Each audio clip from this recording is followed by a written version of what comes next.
እንዴ እስልምና እኮ የተጀመረው ከነብዩ መሐመድ በኋላ ነው ብለሽ ከጠየቅሽን አይ አይደለም እኛ እንደዛ እናምንም እንላለን። እና ምን ማለታችሁ ነው? ግራ አጋባችሁኝ እኮ ካልሽ እኛ እስልምና ከአዳም ጀምሮ ነበረ ማለት የሰው ልጆች ጠቅላላ እስልምና ላይ ነው የተፈጠሩት ብለን እናምናለን። እና ይሄን ስንል ግን ምን ማለታችን መሰለሽ? እኛ የሰው ልጆች ጠቅላላ ሲወለዱ ከአምላካቸው ጋር የባርነትና የጌትነት ፖዚሽን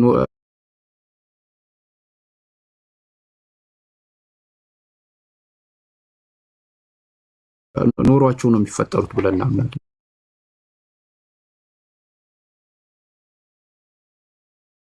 ማለት ያ የፈጠራቸው አምላካቸው ጌታቸው ሆኖ እነሱ ደግሞ የሱ የጌታቸው ባሪያ ሆኖ ነው የሚፈጠሩት ብለን እናምናለን። ገባሽ አይደለ? ስለዚህ እነዚህ ህፃን ልጆች ሲወለዱ ወይ ሰው ሲፈጠር ለዛ ጌታ ባሪያ ከሆነ ተገዢ ነው ማለት ነው።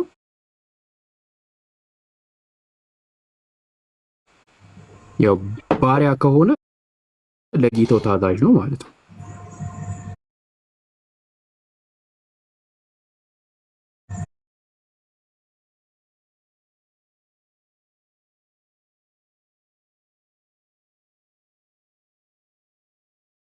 ይቻላል ተኛም እኮ አለ አሁን በቶራ ምናምን ማለት ነው።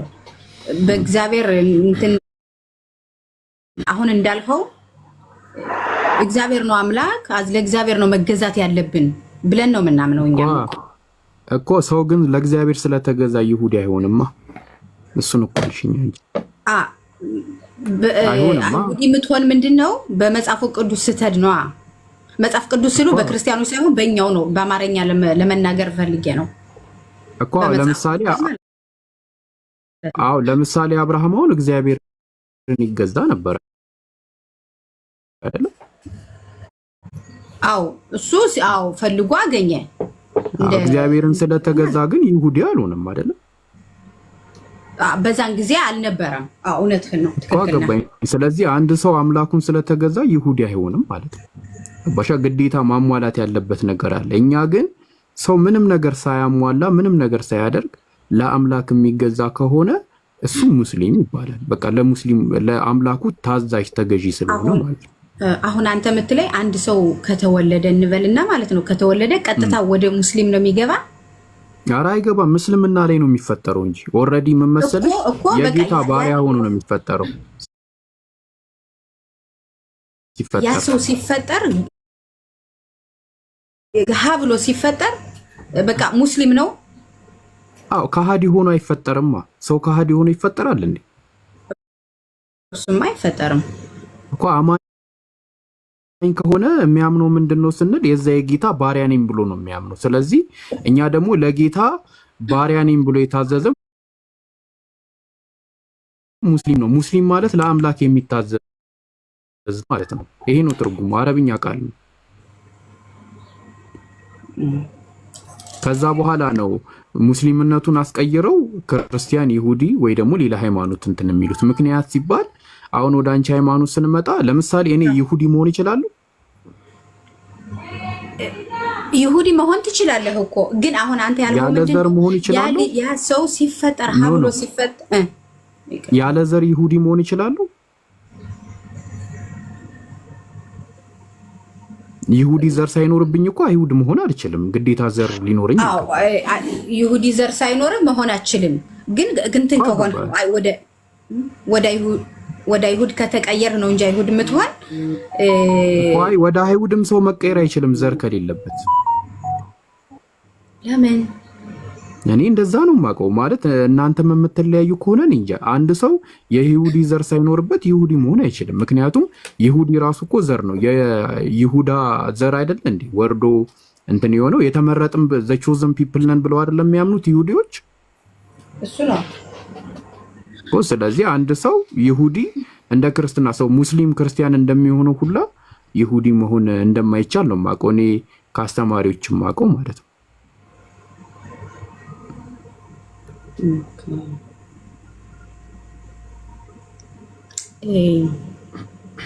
እኔው እስቲ በደም አጥኝበትና በሰፊው እናወራበታለን። አሁን ዛሬም እንደበለ ላይ ማለት ነው። ይቅርታ አንተ አሁን የምትለይ በጠቅላላ አንድ ሰው ከተወለደ ሎምሻኔ ምንም ይወለድ ከተወለደ ማለት ነው ሙስሊም ሆኖ ነው የሚፈጠር ነው የምትለኝ? ያው ግን እሱን ከምን አንፃር ነው አልኩሽ? ያው አንድ ሰው ሲወለድ ሙስሊም ሆኖ ነው የሚወለደው ስልሽ ጀለቢያ ለብሶ ቆብ ለብሶ ጺሙን አሳድጎ ይወለዳል ይልኩሽ ወይስ ሆነች መቅረቢያ ለብሳ ምናምን አይደለም። አው ለአምላኩ ማንም ሰው ሲወለድ ያው ለአምላኩ ባሪያ ሆኖ ነው የሚወለደው ነው። ያ ነው ፖይንቱ። ለአምላኩ የአምላክ ማን ነው ታዲያ? ምናምነው አንዱ አምላክ ነው። አዎ እኮ የሱ አንድ አምላክ ባሪያ ሆኖ ነው እኮ። ስለዚህ አሁን ግን ምን መሰለሽ አንድ ሰው የአምላኩ ባሪያ ሆኖ ስለተወለደ ይሁዲ አይሆንም።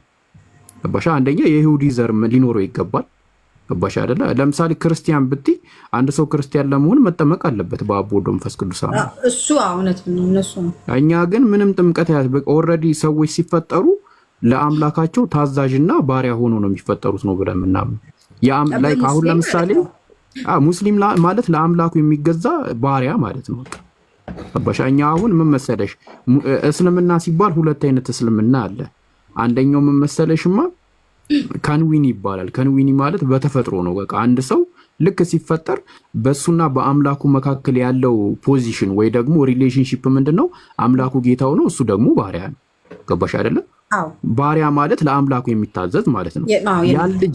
ያ ልጅ አመፀኛ እስካላረጉት ድረስና ወደ ሌላ ሃይማኖት እስካልወሰዱት ድረስ ለአምላኩ ተገዥ ሆኖ ነው የሚቀጥለው። ገባሽ አይደለ? ሁለተኛው ደግሞ ሸሪዒ ይባላል። ሸሪዒ ማለት አምላካችን አላህ እንደየጊዜው እንደየዘመኑ የሰው ልጆች የሚተዳደሩበት ወይ ደግሞ አምላካቸውን የሚያመልኩበት የተለያዩ ሆኑ ግብረ ገቦችን የሚያደርጉበት ህግጋትን ሰጥቷቸዋል። በዛ መሰረት አሁን ለምሳሌ ለዚህ ዘመን ለሰው ልጆች ሁሉ እንዲተዳደሩበት የተሰጣቸው ህግ ምንድነው? ቁርአን ይባላል።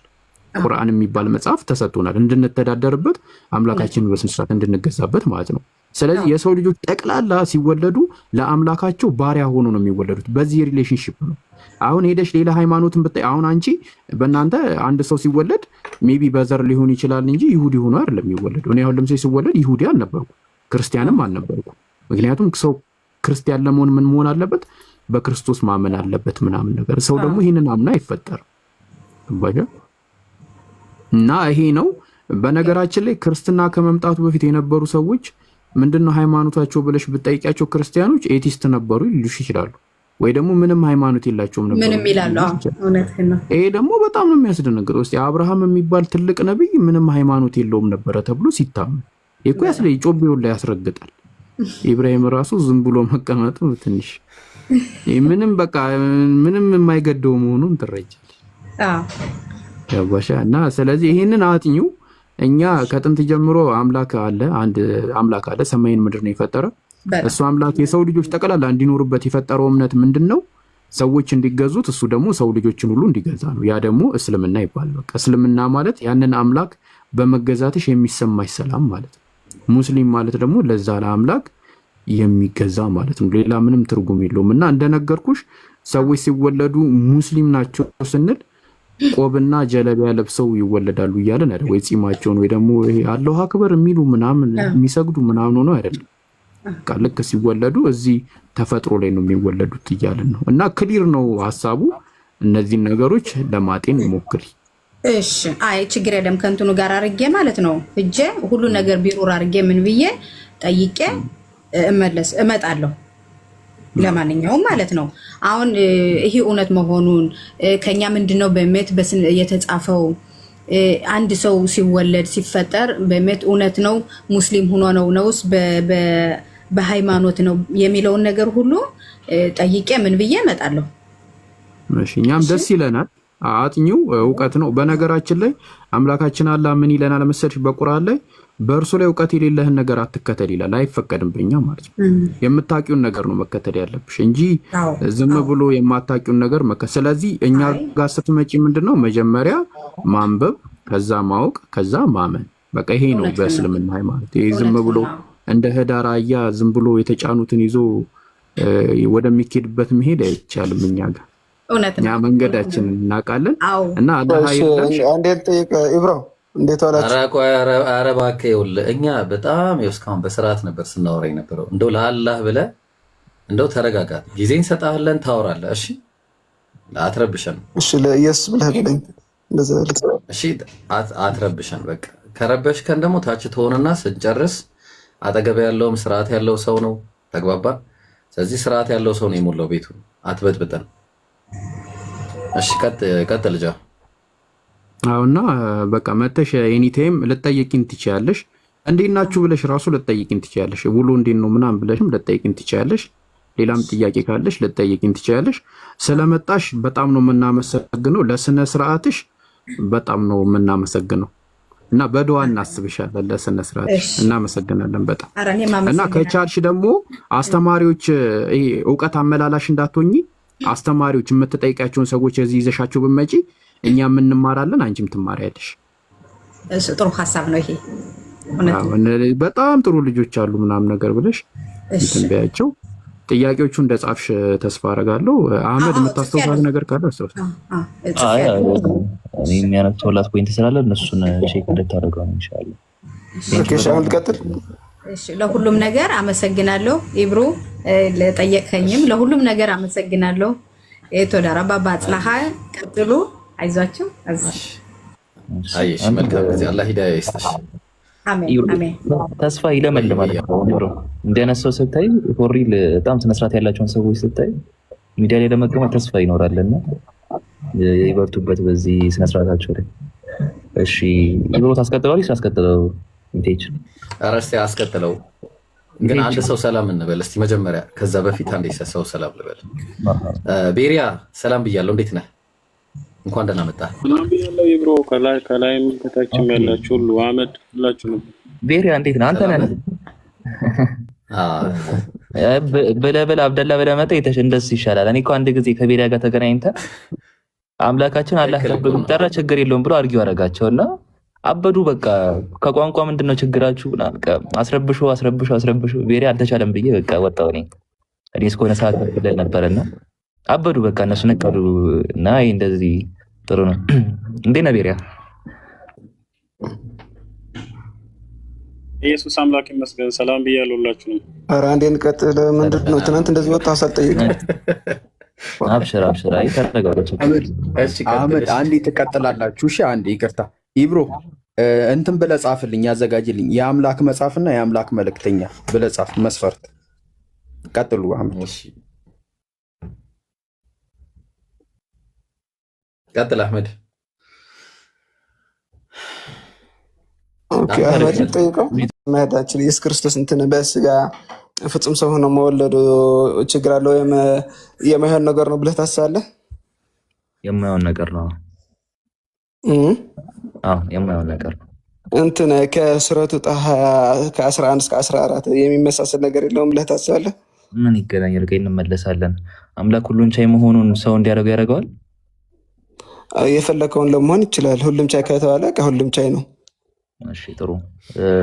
ክብ የሆነስ አራት ማዕዘን አለ? ክብ የሆነ አራት ማዕዘን አለ?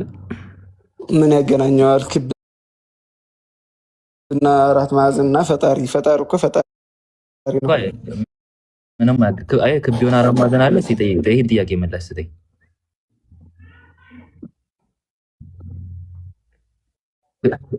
ክብ የሆነ አራት ማዕዘን አለ?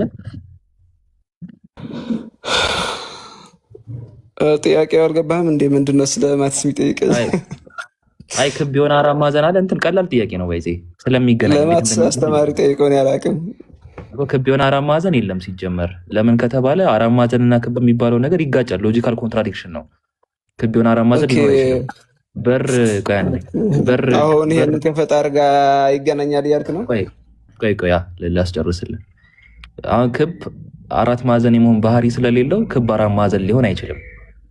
ገብቶሃል? ልክ በር ክፍትም ዝግም ሊሆን ይችላል ብለህ ታስባለህ በአንድ ጊዜ። በሴም ታይም በር ክፍትም ዝግም ይሆናል።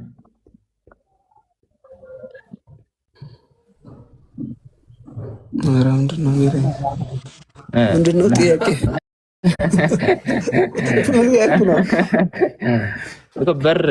በር ምን ጋራጅ ቤት ነው እንደምትሰራ? ምንድነው ስለምንድነው የምትጠይቀኝ? በር ደግሞ በር ክፍት ከሆነ የመዘጋት ባህሪ የለውም።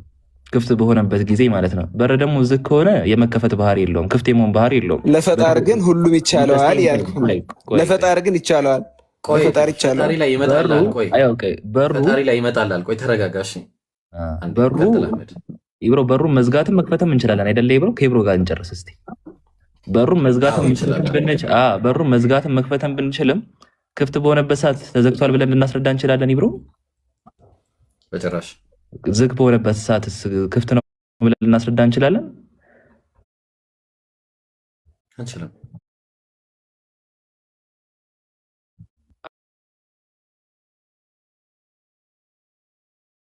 አዎ አምላክ ሁሉን አዋቂ የሆነ ባህሪ ሳለው ሁሉን የማያውቅ ባህሪ ሊኖረው ይችላል? አይደለም። ምን አምላክ ሁሉን የሚያውቅ ባህሪ ኖሮት ሳለ ሁሉን የማያውቅ ባህሪ ሊያስተናግድ ይችላል? አይችልም። አይችልም።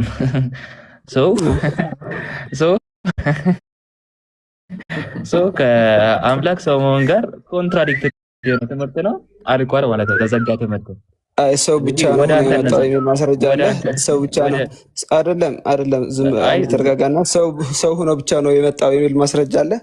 ሰው ሆኖ ብቻ መጣ እኮ አላለም። ሲጀመር ሁሉን አዋቂ ባህሪ ሳለው ከሰው ጋር የምታነጻጽረው ሁሉን አዋቂ የሆነ ባህሪ ሳለው ሁሉን አዋቂ ያልሆነ ባህሪ ሊያስተናግድ ይችላል ወይ? ስለ አይችልም ማለት አይችልም። አዎ በእኛ አይደለም ከኛ ጋር እኩል እያወዳደርከው ያለው ጌታችን መድኃኒታችን ክርስቶስ ከኛ ጋር እኩል ፍጡር አይደለም።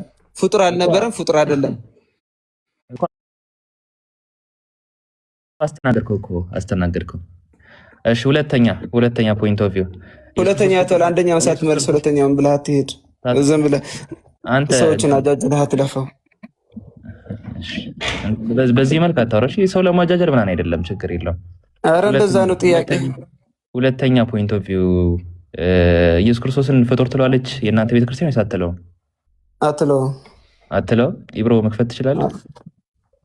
አዎ አንድ የጌርሎስን ቴክስት ይከተል ኢብሮ ከኢብሮ ፋይል እስቲ በትንሹ ለቀምሻ ያህል ኢብሮ ይከፈተለት። ኢብሮ የማን ፋይል? የፒስተን። እሺ ኧረ አንተ ልጅ ተው። ተረጋጋ። እሺ ወደ ሀሳባችን እንመለስ። ሃይማኖተ አበው የእናንተ መጽሐፍ ሌላም ብታመጣ አልሰማህም። እንደዛ ነገር ነው ያገባኝም። እንደዛ ነገር እንዳታመጣለህ። ሃይማኖተ አበው የእናንተ መጽሐፍ ነው አይደለም? ነው አይደለም? አረ ምንድነው? በጥያቄውን ማስተናገድ አትችልም? ልውጣ? አቅም የላችሁም? ኢብሮ ወላሂ አይደለም አቅም የላችሁም ነው? አዎ አቅም የለንም፣ አንችልም። ኦኬ እንደዛ ኢብሮ ግን ፈርተህ ነው? ኢብሮ ፈርተህ በጣም ፈርቼ ነው። እኔ ግን ፈርቼ ጥያቄ ነበረኝና በዛ የሚቀጥል ጥያቄ ልጠይቃችሁ። ቆይ አንድ ጊዜ አህመድ አንድ ጊዜ አምላክ ሁሉን ቻይ ነው አይደለ? ኢቲኤች አይደለ? ሁሉን ቻይ ነው። እንስማማለን። በጣም ጥሩ። አምላክ ሁሉን ቻይ ነው። አምላክ ሰይጣን መሆን ይችላል ወይስ አይችልም? ይችላል አይችልም? ከፈለገ እሺ። አምላክ ያንተን እህት በድል ባለ ሰርግ ማግባት ይችላል ወይስ አይችልም? ምን እህትህን ድል ባለ ሰርግ ማግባት ይችላል ወይስ አይችልም? አምላክ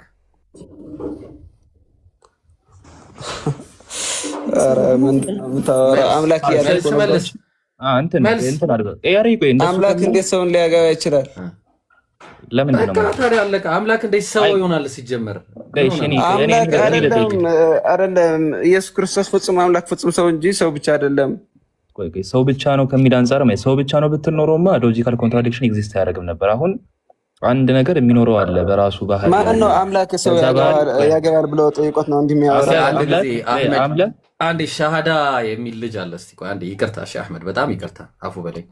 ካሊድ አለ አጠገቤ ሰው አለ ብላኝ ነበር ያስገባው። ትላንትም መጥቼ ነበርና ይሄ ፕሮፋይል ጓደኛዬ ነው። አማርኛ ላይ ብዙ አይደለው እና ሻሃዳ መያዝ ፈልጋለሁ። ትላንትም መጥቼ ነበርና ማግባት አልቻልኩኝም። እሺ አሁን እስልምና መቀበል ትፈልጋለህ? ሻሃዳ ማለት ፈልጋለሁ። ማሻአላህ። እሺ አህመድ ቀጥል እስቲ ሀቢቢ። መርሃባ። እሺ ቀይ ካሊድ ስምህም አለበን ስምህ ካሊድ ስለሚለን ሲጋ ማነው ስምህ? ስሜ ዳንኤል ነው። ዳንኤል። እሺ እስልምናን ስትቀበል ያስገደዱ ሰዎች አሉ? ማንም አላስገደደኝም። ጥያቄ መጠየቅ ሲፈልግ እኮ ጥያቄ አይመልስልህም ምናምን ብሎኝ ከዛ በቃ መጽሐፍ ምናምን እንዳታነብ ምናምን ብሎ ከልክሎኝ ከዛ እኔም በቃ በራሴ መንገድ አጣራለሁ ብዬ አንድ ሙስሊም ጓደኛ አለኝና ስሙም ካሊድ ነው። በቃ ከሱ ጋር ብዙ ጊዜ እናውራ አውርተን እኮ እንጨቃጨቅ ነበርና አይ ጥሩ በቃ አይ እንደዛ ከሆነ ጥሩ። አይ ዋናው ነገር እንትን ነው። አንዳንድ ጊዜ ኢንቴንሽናችን ያለህን ፊት ፈልገንበት ስንሰልምና ሰው አስገድዶን ወይ ለተቃራኒ ጾታ ስንሰልም ተቃራኒ ነው ሐሳቡ። እስልምናችንም ከእስልምና አይቆጠርልንም እና ያንን ከማረጋገጥ አኳያ ነው። እሺ ኢብሮ ሸሃዳ ሲሰው እስቲ ወይስ እንደኔ ይቀጥል? ለአንተ እኮ ነው የሰጠው። መርሐባሽ ዳንኤል እኔ የምለውን ተከትለህ ትላለህ። እሺ አሽሃዱ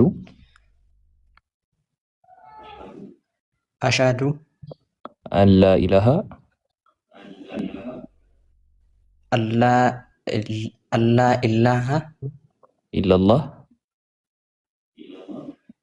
ኢላላህ ወአሽሃዱ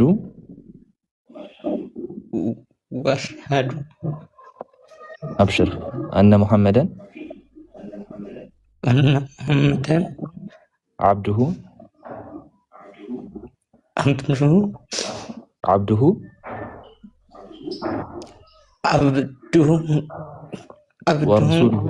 ወረሱሉሁ። አላሁ አክበር አላሁ አክበር አላሁ አክበር። እንኳን ደስ አለህ፣ እስልምናን ተቀብለሃል። አሁን ያልነው ነገር በአማርኛ ትርጉሙን ስንመለከተው አሽሃዱ አላ ኢላሃ ኢለላህ ማለት ከአላህ በስተቀር በሀቅ የሚመለክ አምላክ የለም ማለት ሲሆን ወአሽሃዱ አነ ሙሐመደን አብዱሁ ማለት ወረሱሉሁ ማለት ደግሞ ሙሐመድ ሰለላሁ ዐለይሂ ወሰለም የእርሱ ማለት የአላህ መልእክተኛና ባሪያ ናቸው ማለት ነው። እንኳን አላህ መራ። ያው እንግዲህ እስልምና ላይ ስትመጣ በጣም ብዙ ተከትለው የሚመጡ ነገሮች አሉ። ይሄኛው ዘለበቱን መያዝ ብለን ነው የምንጠራው። አምላካችን አላህ በሱረቱል በቀራ ምዕራፍ 156 ላይ የሚያስቀምጥልን ነገር አለ። በጣዖት የሚክድና በአላህ የሚያምን ለእርሱ መበጠስ የላትን ዘለበት ጨበጥ ይላልና ይሄ ጣዖት የተባለው ነገር ምንድነው? ከአላህ በስተቀር የሚመለከው ነገር ነው። ከአላህ በስተቀር የምናመልካቸው ነገሮች አላህ ጣዖት እያለ ይጠራቸዋል። ጣዖት የሚባለው ነገር በዴፊኒሽን እሱ ራሱ ስለሆነ ማለት ነውና በጣዖት ክደን በአላህ ስናምን እቺ ምን ይዛት ዘለበት አለች። እቺ ላኢላሃ ኢለላህ ምንላት ዘለበቷ ይሄ በጣዖት ክደን በአላህ ስናምን ያለው ዘለበት ነውና ለዚህ ዘለበት አምላካችን አላህ ሲያስረዳን በሱረቱል ኢምራን ምዕራፍ 3 ከቁጥር 103 ላይ ያስቀምጥልናል። ሰፊውን ሀተታዊ ሰፊውን ማብራሪያ ማለት ነው። ምን ብሎ ያስቀምጥልናል? የአላህን የማመን ገመድ ሁላችሁም ያዙ አለ። እቺ የአላህን የማመን ገመድ የምትባለው እንደነገርኩ ሱረቱል በቀራ ምዕራፍ 2 ቁጥር 106 የተገለጸችው ነችና አትለያዩም በዛ ላይ አለ። ጠበኞችን በነበራችሁ ጊዜ በእናንተ ላይ ያለውን የአላህን ጸጋ አስታውሱ፣ በልቦቻችሁ መካከል አስማማ፣ በጸጋው ወንድማማቾች ናቸው ይላል። ኢብሮ የሚያዘው እቺን ዘለበት ነው። እኔ የሚያስውት እቺን ዘለበት ነው። እዚህ የምትመለከታቸው ሙስሊሞች እንዳለ ያዙት እቺን ዘለበት ነውና በዚያም ደግሞ ወንድማማቾች ሆነናል። በእሳት ጉድጓድ መካከል የነበራችሁ ከእሷ ማዳናችሁ ይላል አምላካችን አለ። እቺን ዘለበት ያላዝን እንደሆን በእሳት ጉድጓድ መካከል ላይ ያለ ነው። ድህነት የምንለው ነገር ወይም አለመዳን የምንለው ነገር በቀጣዩ ዓለም ያለ ነገር ከዚህ ጥፋት ወይም ደግሞ ከዘላለም ቅጣት የምታድነንን ዘለበት መያዝ ነው። ከዚህ ከእሳት ጉድጓድ ላይ ሆነን ምን ይዛት ዘለበት ነች፣ የምታድን ከዛ ጉድጓድ የምታወጣ የሆነች ዘለበት ነችና ያንን በመያዝ የእስልምናን እንትን ተቀብለሃል። ዋናው ነገር ደግሞ ምንድነው? በዚህ ላይ መጽናት ነው። አምላካችን አለ በሰው ሹራ ያስቀመጠልን ነገር ጽናትን ነው። ኢነለዚነ ቃሉ ረቡና አላህ ይላል።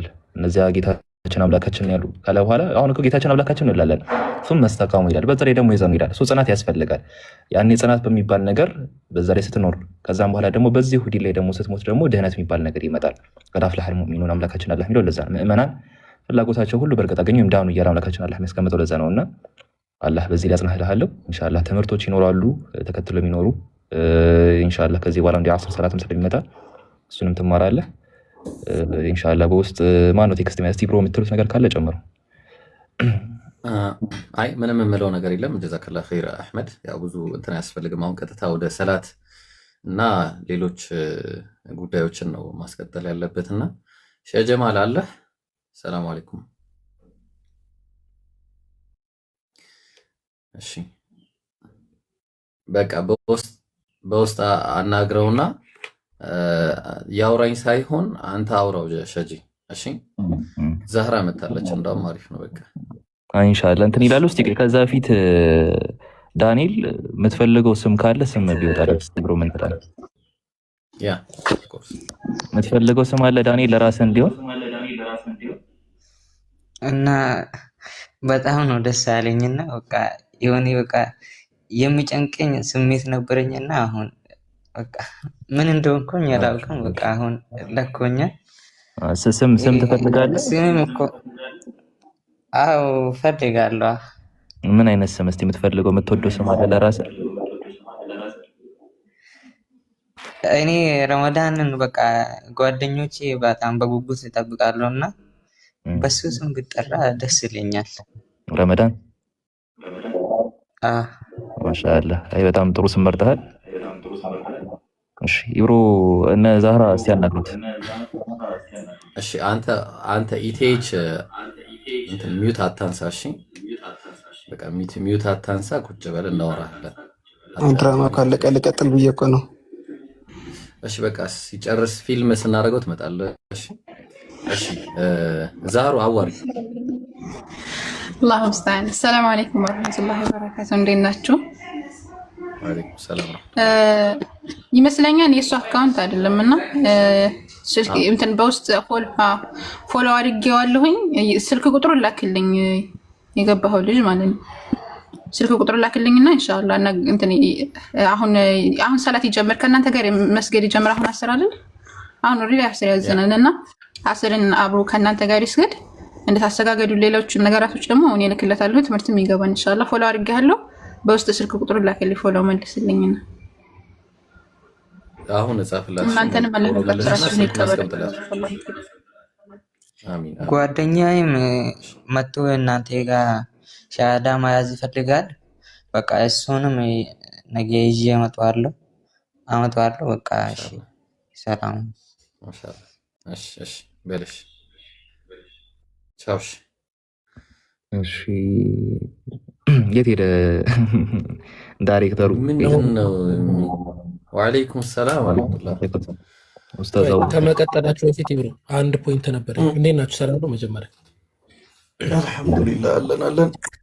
አልሐምዱሊላህ የገባሁበት አንድ ነገር ስለነበረ እሷን ብያት ልውጣ ብዬ ነው። ይሻል እንትን ምናልባት ይብሩ የሚመች ከሆነ የሚመች ሁኔታ ላይ ስላልሆንኩኝ ነው። ለምን ሲጀመር ደብር ነው የምትጠይቀኝ? እኔ እኮ ግራ ነው የሚገባኝ። የሚመች ከሆነ ይብሩ ወደ ቤሪያን አሁን አይቼው ነበርና ቤሪያ አሉ እንደዚህ እና አሁን ሊትራሊ የእንትን ፍሎት እያደረጉ ነው እየተመለከትኩ ያለሁት። በጣም እያዩዋቸው ነውና ፍሎት እያደረጉ ነው ማለትም በቃ እንደዚህ ተንሳፈው ነው ያሉትና የሆነ አንድ ቀን እያዝና በደንብ አድርገን እስከ ጥግ ጥያቄ እናስተናግዳቸው። ምን ትላለህ ብሮ? ደስ ይለኛል። አሚን። ሀሳባችሁን እንትን በሉኝ። ኃይሉ ዮሐንስ እሱን ኃይሉ ዮሐንስ ጋር ያው አውርቼዋለሁ። እንደዛ አሉ አንዳንድ የተወሰኑ ልጆች አሉ። እንትናም አለ ዋን ታይም ስሙ ጠፋኝ። ባለ ማን ነበር የራሱ ቤተ እምነት ሊያቋቁም የነበረው ልጅ? ማን ነበር? ዋን ቲም ነው የሆነ ነገር አወቅ። ዋን ታይም ወይ እንደዛ ነገር እነሱ ወዳይ ጥያቄ ብናስተናግዳቸው አሁን ላይ እንደዛ ይመስለኛል። ትክክል ወላሂ። አይ ኸይር ማሻአላህ። አምላክ ሁሉ መሸከም የማይችለውን ድንጋይ መፍጠር ይችላል። አምላክ ምን መሸከም የማይችለውን ድንጋይ መፍጠር ይችላል? እንዴት ነው መሸከም የማይችለውን ድንጋይ ማለት የማይችለውን ድንጋይ መፍጠር ይችላል? አምላክ ሁሉም ቻይ እየተባልክ የማይችለውን ብለህ ታወራለህ እንዴ?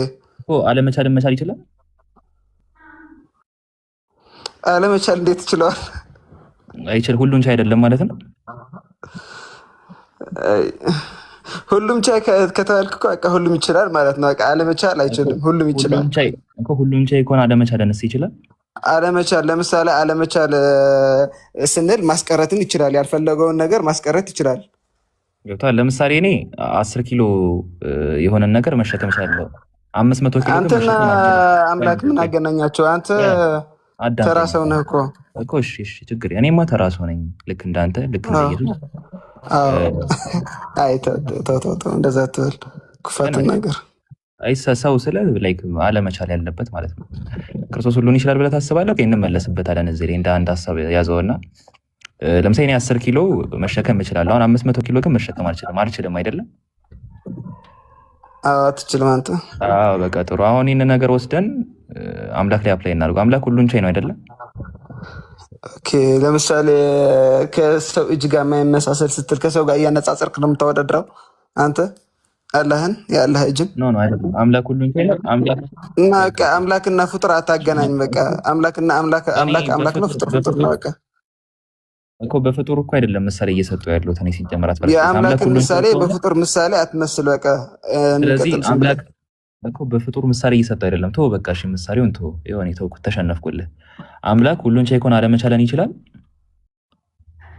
ካልፈለገ ያስቀራል።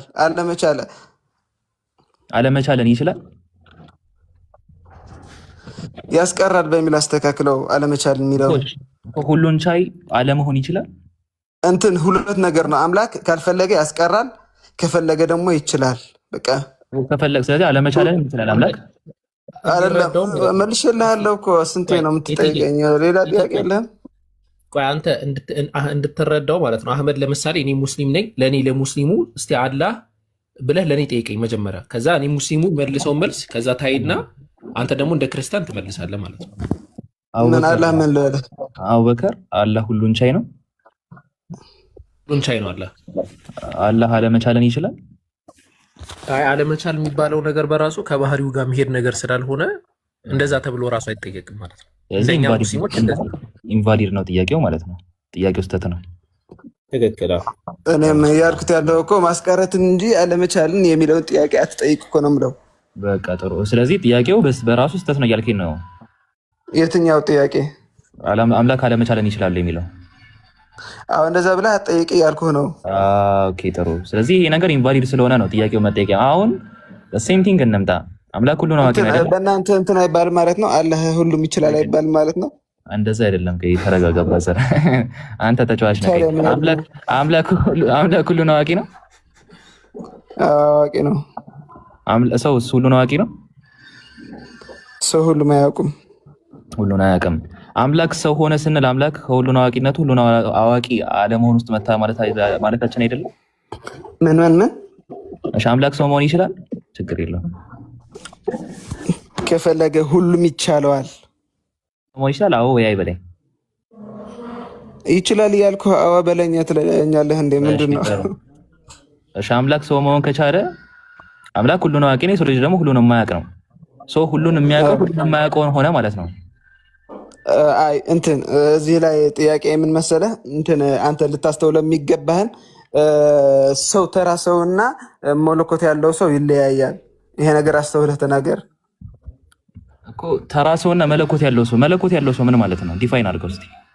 ፍጹም አምላክ ፍጹም ሰው የሆነ መንፈስ ያለው አምላክ ሁሉንም የሚያውቅ ነው፣ ሁሉንም የማያውቅም ነው ማለት ነው። አምላክ ሁሉንም የሚያውቅ ነው፣ የማያውቅም ነው አይደለም። ያውቃል። መለኮት ያለ ሰው ከሆነ ሁሉም ያውቃል። ተራ ሰው ከሆነ ሁሉም አያውቁም። መለኮት ያለ ሰው ግን ሁሉም ያውቃል። ፍጹም ሰው ቢሆንም መለኮት ያለው ሰው ከሆነ ፍጹም ሰው የሆነ አምላክን ሁሉም ነገር ማወቅ ይችላል። ምክንያቱም መለኮት አለው።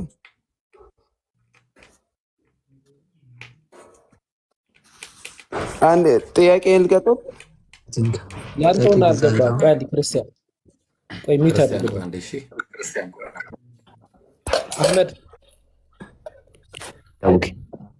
ቀጥል። አይ ጸጥ ብለህ ነበረ። አንተን ተቋርጬ ነበር። እና ኢቲኤች አምላክ ሁሉን አዋቂ ነው፣ የሰው ልጅ ደግሞ ሁሉን የማያውቅ ነው። ቅድም ከአቡበከር ጋር ስናወራ እንዳየኸው አምላክ አለመቻለን ይችላል ስለው ለእሱ ኢንቫሊድ ነው ኬሽኑ። ደግሞ ከአቡበከር ሪስፖንስ ጋር እስማማለሁ ብለህ ተናግረህ ነበር። ልክ እንደዛ ሁሉ አምላክ ሰው መሆን ይችላል ሲባል አምላክ አለመቻለን ይችላል ከሚለው ጥያቄ የሚለይበት ጥያቄ ነው። የተለየ ጥያቄ ነው። አምላክ ሰው መሆን ይችላል የሚለውን ሁሉም መቻል እንደሚችል ከሁሉም ይችላል ወይ ከሚለው ጥያቄ ጋር የሚሄድ ነው። አምላክ አለመቻለን አምላክ ሰው መሆን አይችልም የሚለውን ነገር አላወራሁም። አላህ ለምሳሌ በእናንተ እምነት ፈጣሪ ከሆነ የፈለገውን ነገር መሆን ይችላል። የፈለገውን ነገር እኮ የፈለገውን ነገር ሲባል ለምሳሌ ከባህሪው ጋር የሚጋጭ ነገርን አምላክ መሆን ይችላል። ኦኬ ሰው መሆን ከባህሪ ጋር ይጋጫል? ለአላህ ይጋጫል። የሰው ልጅ ሁሉ ነው። እሳት መሆንስ? እሳት መሆን ቆይ አንዴ፣ የሰው ልጅ እሳት መሆን ይጋጫል? ቆይ አምላክ ሁሉን አዋቂ ሲሆን የሰው ልጅ ግን ሁሉን አዋቂ አይደለም አይደለም? አምላክ ሁሉን አዋቂ ሲሆን የሰው ልጅ ግን ሁሉን አዋቂ አይደለም። ወደ ኋላ መለስና እንትን አምላክ የእናንተ አላህ ሰው መሆን አይችልም? አምላክ አቅም የለውም? አቅም የለውም? ቆይ ከአቅም ጋር የሚያያዝ ነገር አይደለም፣ ከባህሪ ጋር የሚያያዝ ነገር ነው አልኩህ እኮ። አቅም የለውም? አቅም የለውም ከፈለገ ከባህሪ ጋር የሚያያዝ ነገር ነው ይሄ። ከአቅም ጋር ይሄን አቅም የለውም በሚል እንያዘውና እሺ እንቀጥል። ተረጋጋ ብራዘር። አንዴ አምላክ እህትህን ማግባት ይችላል? አቅም የለውም ነው እንደዛ ነው መልስህ?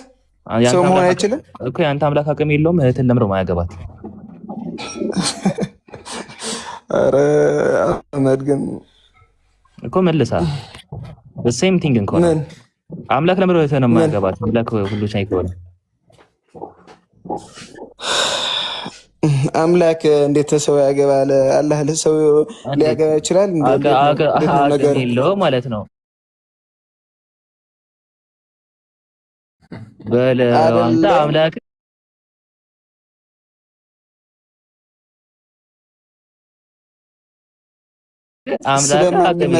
ስለማንገባው አይደለም፣ ስለማንመጥነው አይመጥነውም እያልን ነው።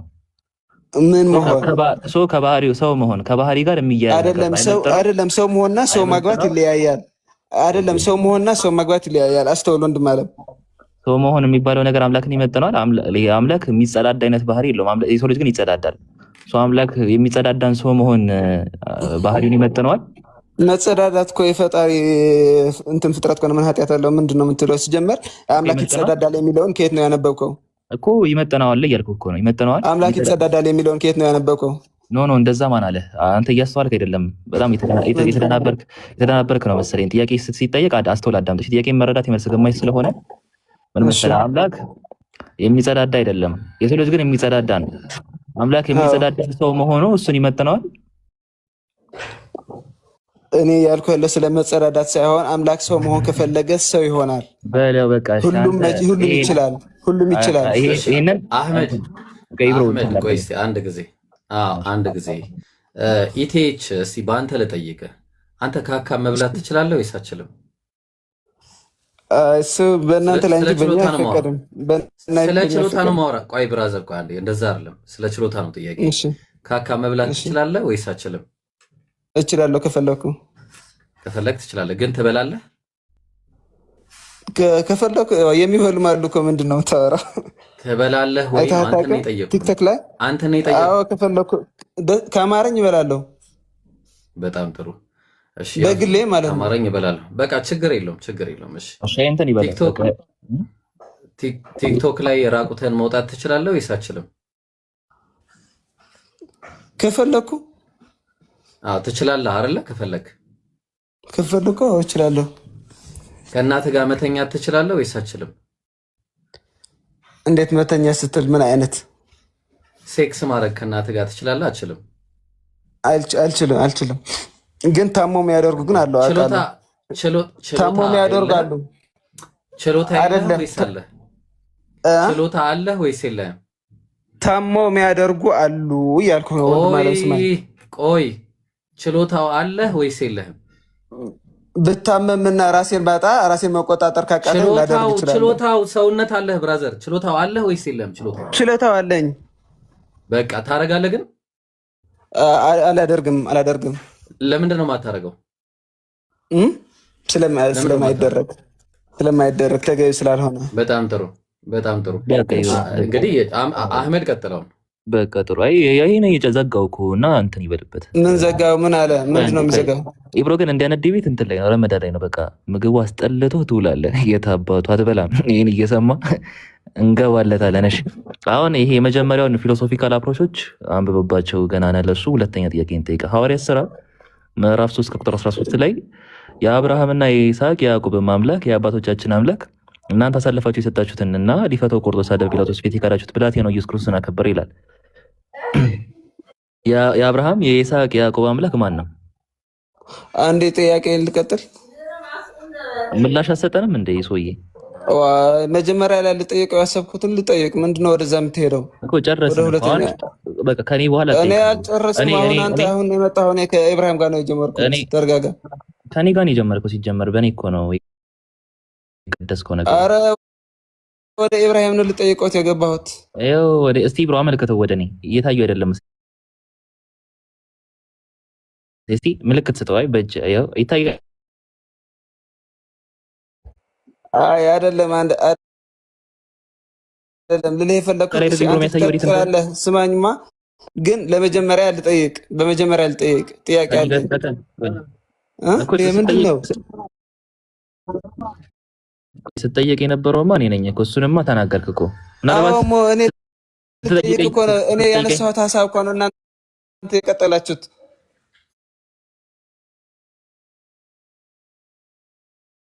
እኮ ስትጠይቀኝ የነበርከው አንተ ነህ ማለት ፈልገህ ከሆነ አስተካክለው። ኢብራሂም ስለማከብረው ነው ወደ ኢብራሂም ቤት ምገባና አንተ ዝም ብለህ እሱን ጠይቀዋለሁ። ቆይ እሺ፣ የአብርሃም የይስሐቅ የያዕቆብ አምላክ ማን ነው? ምላሽ ይሰጠኛል። ኢብሮ አንድ ኢብራሂም ልጠይቀው፣ አንተ ዝም በልልኝ እባክህ። ምንም ስለመጣ ኢብሮ ያብራቸው። እንደዛ አይባልም። እሺ ባይዜ ኢብራሂምና እፎይ በጣም ነው የምወዳቸው። ጸባያቸው ይለያል። የሰው ሰው ናቸው። ባይዜ ውስጣቸው የዋህ ሰዎች ናቸው። የቀራችሁ ግን ብቻ አንድ ኢብራሂም ልጠይቀው። በቃ ኢብራሂም ልጠይቀው። ማርያምን ኢብራሂም እኔና ኢብሮ አንድ ነን። የዋህ ሰብ ነው ውስጡ። አንተ ዝም በል። መጀመሪያ ኢብሮ እኔ ገብቻለሁ አልገባህም? ንገረኝ። አንዴ እኔን አስገብቶኛል? አልገባህም? አንተ አልገባህም? እሺ ለማንኛውም እኔም ኢብሮም አህመድም የቲክቶክ ህግ ቮሊዩምስ 10 ላይ ምን የሚላል መሰለህ? ሁላቸውም አንድ ናቸው ይላልና የሆነ ፐርሰናል አታክ በቃሉን ለማቃላት ሞክር። አህመድ ማለት ከሁላችንም በደንብ አድርጎ ሊያስተምር ይችላል። ቁጭ አድርጎና ፕሊዝ እንደ የሆነ ብሽጭቅ አድርጎ ጥያቄው ሲከብድ ለመሻሻል ሞክር። እሺ እንኳን አንተ ዲያቆኖቹን ቁጭ አድርጎ ያስተምራል። እሺ ስለዚህ ከስተማረን ልጠይቀው። ከይቅርታ ጋር ስለ እኔ ማውራት ትችላለህ፣ ግን ከዛ ሰውዬ ጋር አንድ ደረጃ ላይ እንዳታስቀምጠኝ ከዚህ በኋላ። እሺ ቀጥል አህመድ። አይ አንድ ደረጃ ናቸው አይደለም ያልኩት፣ ሁለታችን እንደምወዳቸው። በጣም ይቅርታ ለተፈጠሩ ነገሮች እኛ ተቸገረ። ሐዋርያ 13:13 ላይ የአብርሃምና የይስሐቅ ያዕቆብ አምላክ ማን ነው? አንድ ኢብራሂም ልጠይቀው። አቶ አህመድ ኢብሮ አውረው እስቲ። ኢብሮ በቃ ይኸው ኢብሮ አለ አውረው። በቃ እሺ ጠይቅ። አዎ እንዳልኩ ለምሳሌ እናንተ ሰው አምላክ መሆንን ይሄ ልክ አይደለም እያላችሁ ነው እና ሱረቱ ጣሃ 20 ከ11 እስከ 14 አስረዳኝ። ምን ይላል እስኪ? ጥያቄ መረዳት ከሆነ የፈለከው ሚውት አድርገህ ነው የምታዳምጠው። አይ ጥያቄ ከሆነ ደግሞ ጥያቄ እንጠይቅ። እሺ ልጠይቅ። አዎ ልጠይቅ። መረዳት ፈልጌ ነው። ሱረቱ ጣሃ 20 ከ11 እስከ 14 ምን ይላል? ሙሳ እሳትን ባየ ጊዜ ወደ እሳቱ ሲቀርብ እንዲህ የሚል ድምፅ ሰማ። ሙሳ ሆይ እኔ ጌታህ ነኝ፣ እኔ አላህ ነኝ፣ ከእኔ በስተቀር ሌላ አምላክ የለምና ተገዛኝ ይላልና እሱ ነገር። ሁለተኛ ደግሞ ሱረቱ አልቀሰስ 28:30 ከሸለቆው ቀኝ ዳርቻ በዛፊት ውስጥ ካለችው ብሩክ ስፍራ ሙሳ ሆይ እኔ የዓለማት ጌታ አላህ ነኝ ተብሎ ተጠራ። ይሄን ነገር እንዴት ነው ተገልጦለት ነው ወይስ እንዴት ነው? አስረዳኝ። አላህ ስብሐነሁ ወተዓላ እሳት ሆነ የሚል ነገር የለውም በመጀመሪያው ደረጃ። እሺ ሁለተኛ አላህ አይ ቅድም ስትል ሰምቻለሁ፣ ለዛ ነው። ሁለተኛ ኢምራንን አስገባው አህመድ። ሁለተኛ ደረጃ ደግሞ ምንድነው? አላህ ስብሐነሁ ወተዓላ ሰዎችን ማናገር ሲፈልግ በፈለገው አይነት ሁኔታ ሊያናግራቸው ይችላል። ግልጽ ነው። ስለዚህ ሙሳ አለይሂ ሰላምን ሁሉም ይችላል ማለት ነው። እንዴት ነው እሳት መሆን ይችላል? እሳት አልሆነም ብዬ እኮ ቅድም ነገር ያለው ብራዘር እንትን እናድርገው። እሺ አንድ ጊዜ ብሎ ኢቴች ምንድነው ጥያቄ?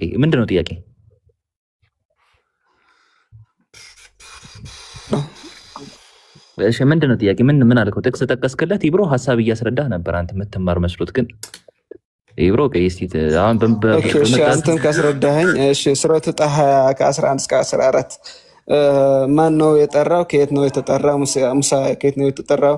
እንዲሁም በሱረቱ አልቀሰስ 28:30 ከሸለቆው ቀኝ ዳርቻ በዛፊት ውስጥ ካለችው ብሩክ ስፍራ ይላልና ይሄ ነገር ሁለት አስረዳኝ። ምንድን ነው እንትን ያደረገብህ ነገር? ጥያቄ የፈጠረብህ ነገር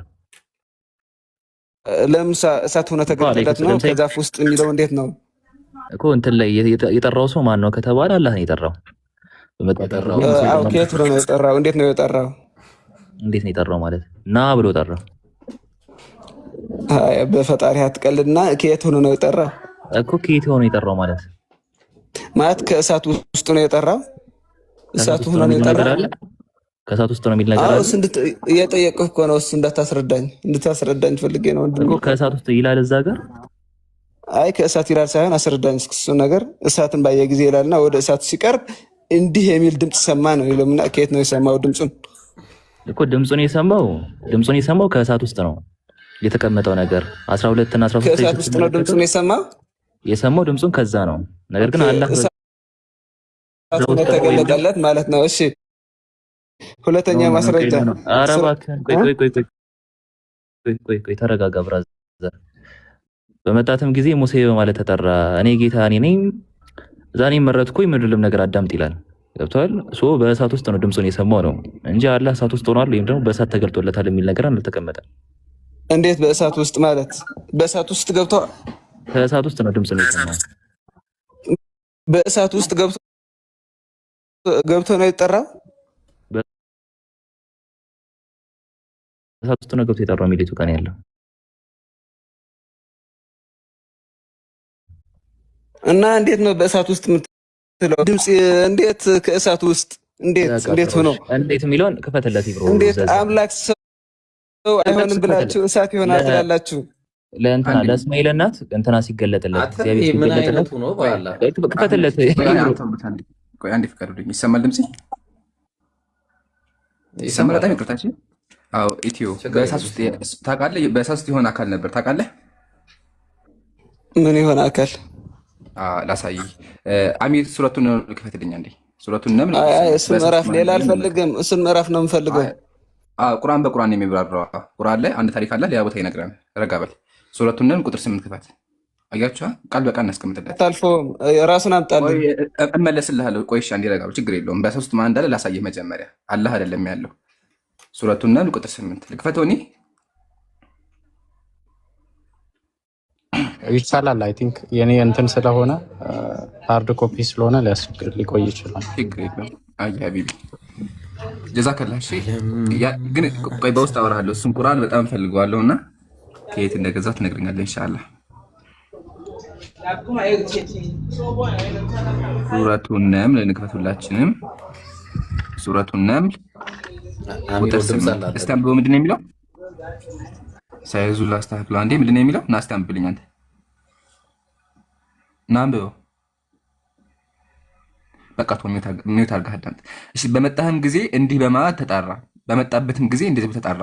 በእሳቲቱ ያለው ሰውና በዙሪያ ማን ነው? እኔ ነው። በቃ ሚውት አድርገው ተባልኩ። ሚውት አድርገው ዝም ብለህ አዳምጥ። ብዙ ነገር ይቀርሃል። ሚውት አድርገህ አዳምጥ። እሺ። በመጣትም ጊዜ ተመልከቱ ያ ጀማ፣ እንዲህ በማለት ተጠራ። በእሳቲቱ ያለው ኢብራሂም እየቆጠርክልኝ። በእሳቲቱ ያለው አንድ ሰውና አየሃ፣ በእሳቲቱ ያለው ሰው በዙሪያም ያለው ሁሉ ተባረከ። የዓለማት ጌታ አላህ። ኮኔክሽን እየተሰማኝ አይደለም እና በደንብ እስኪ። ታዲያ ይሄን ችግር ነው እንዴ? አንድ ሺህ ሰው አስቀምጠን እዚህ አንተ ኮኔክሽን እናስተካክል ብራዘር። ይሄ ዝናት ኔትወርክን አስተካክል፣ ተመለስ፣ ሞክር፣ አስተካክል፣ ተመለስ። ስለዚህ አያችሁ አይደለ? በመጣትም ጊዜ በእሳቲቱ ያለው ሰውና ነው የሚለው፣ በዙሪያም ያለው ተባረከ። እሺ በእሳቲቱ ሰው የተባለው ማነው ስንል ደግሞ ተፍሲር አልቁርአን ከፍተን ስንመለከት ሁወ ጅብሪል ብሎ ያስቀምጣል። ጅብሪል ዓለይሂ ሰላም እንደሆነ ቃል በቃል ተቀምጧል። አንዴ ተፍሲሩን ላውጣላችሁና ከዛ በኋላ ዘጋ ነው ማለት ነው። አላህ እሳት ውስጥ ገባ የሚል ነገር የለም፣ ግን በክርስትና አለ። እሱ እናሳያችኋለን። እሺ እሱ እናሳያችኋለን። ያው ተመከቱ አይል መላኢካ ያው መላኢካ ብሎ ያስቀምጠዋል። ስለዚህ መላእክቶች እንደሆኑ እንመለከታለን። ኢብሮ እግዚአብሔር ሙሴን ሲያናገረው ምን ውስጥ ሆኖ ነው ያናገረው? እሳት ውስጥ። ማስረጃ አለ? ዘጸአት 3 ሃሌሉያ። አያችሁ አይደለ? የራሷ አሮባት ጨርሰልኝ እስቲ የሰውን ታማስላለች ይባላል። እግዚአብሔር መጽሐፍ ቅዱስ ላይ ሰዎች የሚያናገረው እሳት ውስጥ እየተጠበሰ ነው። ላሳያችሁ። በጣም ብዙ ማስረጃ አለ። ያው ምሳሌ ዘዳግም እየተጠበሰ እሳት ውስጥ ነው ሲያናገር የነበረው እግዚአብሔር ነው። ጊዜ መልአክ ከቶ አላሳያችሁም? አንደኛ ማስረጃ። ሁለተኛ ዘዳግም ምዕራፍ 4 ቁጥር 12 ላይ እግዚአብሔር በእሳት ውስጥ ሆኖ ተናገራችሁ። ስለዚህ በእሳት ውስጥ ሆኖ ሲያወራ የነበረው እግዚአብሔር ነው። ጨርሰናል።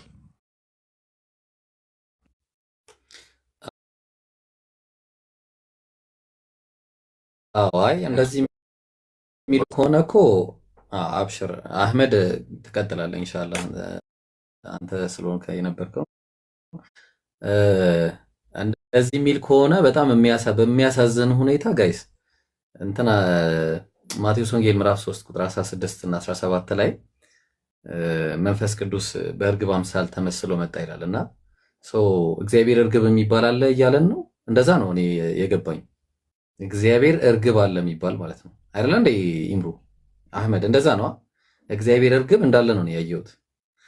ምክንያቱም አሁን የሆነ ላይክ እኔ ብቻ ኤኒዌይስ ይሁንልህ። ለማንኛውም ሌላ ክርስቲያን ባይብል ላይ ደግሞ በባይብል ላይ በመልአክ ውስጥም እንደሚያናግረው እግዚአብሔር በእሳት ውስጥ ሆኖም ብሎ ደግሞ ይገለጸዋል። ለምሳሌ እዛ 3 ላይ ያለውን ታታ ብትመለከቱት የሚያስቀምጠው በዛ መልኩ ነው። እዛ 3 ላይ የእግዚአብሔር መልአክ በእሳት ነበር በእሾህ ቁጥቋጦ መካከል ታየው ይላልና በዛ መልኩ እግዚአብሔር ደግሞ እሳት ውስጥ ገብቶ ራሱ ተመለከታችሁ። ዘዳግም 4:15 የተገለጸው አታ ያንን ነው። እግዚአብሔር በኮሬብ በእሳት ውስጥ ሆኖ በተናገራችሁ ጊዜ ይላል እና እሳት ውስጥ ይገባል አምላክ። አንተ የነሱ አምላክ የማይሆነው ነገር የለም። አንተ ቢስሚላህ ሰላም እንዴት ናችሁ? አለን ክርስቲያን እንዴት ነው? አለን ሰላም ነው። የሆነ ጥያቄ መጠየቅ እችላለሁ? እሺ እንትና ኢምራን አለ ምን አልከኝ? እሺ እስቲ ኢምራን አስፈቀደ ይልሽ መጀመሪያ ሰላም አለይኩም ወራህመቱላሂ ወበረካቱ ብያለሁ። ሁላችሁንም አፎን ውይይት መሀል ሆኜ ዘልዬ የገባሁኝ ቅድምም አሁንም ማለት ነውና ሁላችሁም አላህ ይጠብቃችሁ ወንድሜ ብሎ ወንድሞቼ በሙሉ። እሺ ክርስቲያን ሰላም ብያለሁ። ሰላም ብያለሁ። ኢምራን እንዴት ነህ? ቤት ነው። ሰላሙን አላ መን ተቢዐል ሁዳ ወገኔ። ከየት ቤተ እምነት ነህ? እኔ ክርስቲያን ነኝ። ክርስቲያን ነህ? የትኛው ክርስቲያን? ክርስቲያን ነኝ እንደዛ ብለው ኦርቶዶክስ ነኝ። በቃ ኦርቶዶክስ ነኝ በላ። እዚህ ጋር አንዴ ክላሪፋይ ለማድረግ ማለት ነው ክርስቲያን ወገኖቻችን እኛ ጋር ሲገቡ ሌላም ጊዜ እምነታችሁን ለመናገር አይክበዳችሁ። እሺ እምነታችሁን የምንጠይቃችሁ ተመልካችሁ ማን ጋር እያወራ እንደሆነ እንዲያውቅና በመጽሐፋችሁ መሰረት እንደና መጽሐፋችሁ ስለሚለያይ ነው። እሺ ጥያቄ አለ ወይስ እንጠይቅህ? አዎ ጥያቄ አለኝ። አሁን እሺ ደስ ይለናል። አንተስ ከምን ያንተ እምነት ምንድን ነው? ኢምሩ ከማውራታችሁ በፊት ጋይስ ታብታቡን በደንብ አድርጉ። እሺ ያው ታውቃላችሁ ያለውን ነገር ሰሞኑን ኮፒ ሊንክም አድርጉ በደንብ አድርጋችሁ ኢንሻአላህ። እኔ ፑሽ እያረኳችሁ ነው እያረጋችሁ ያላችሁት እና ቀጥል። አፎን ይምሩ ማለት ግን አሁን ሰርተዋል አይደል ብሮ? ማታ ባልኩ መንገድ አይ አልሞከርኩም፣ ረሳሁት።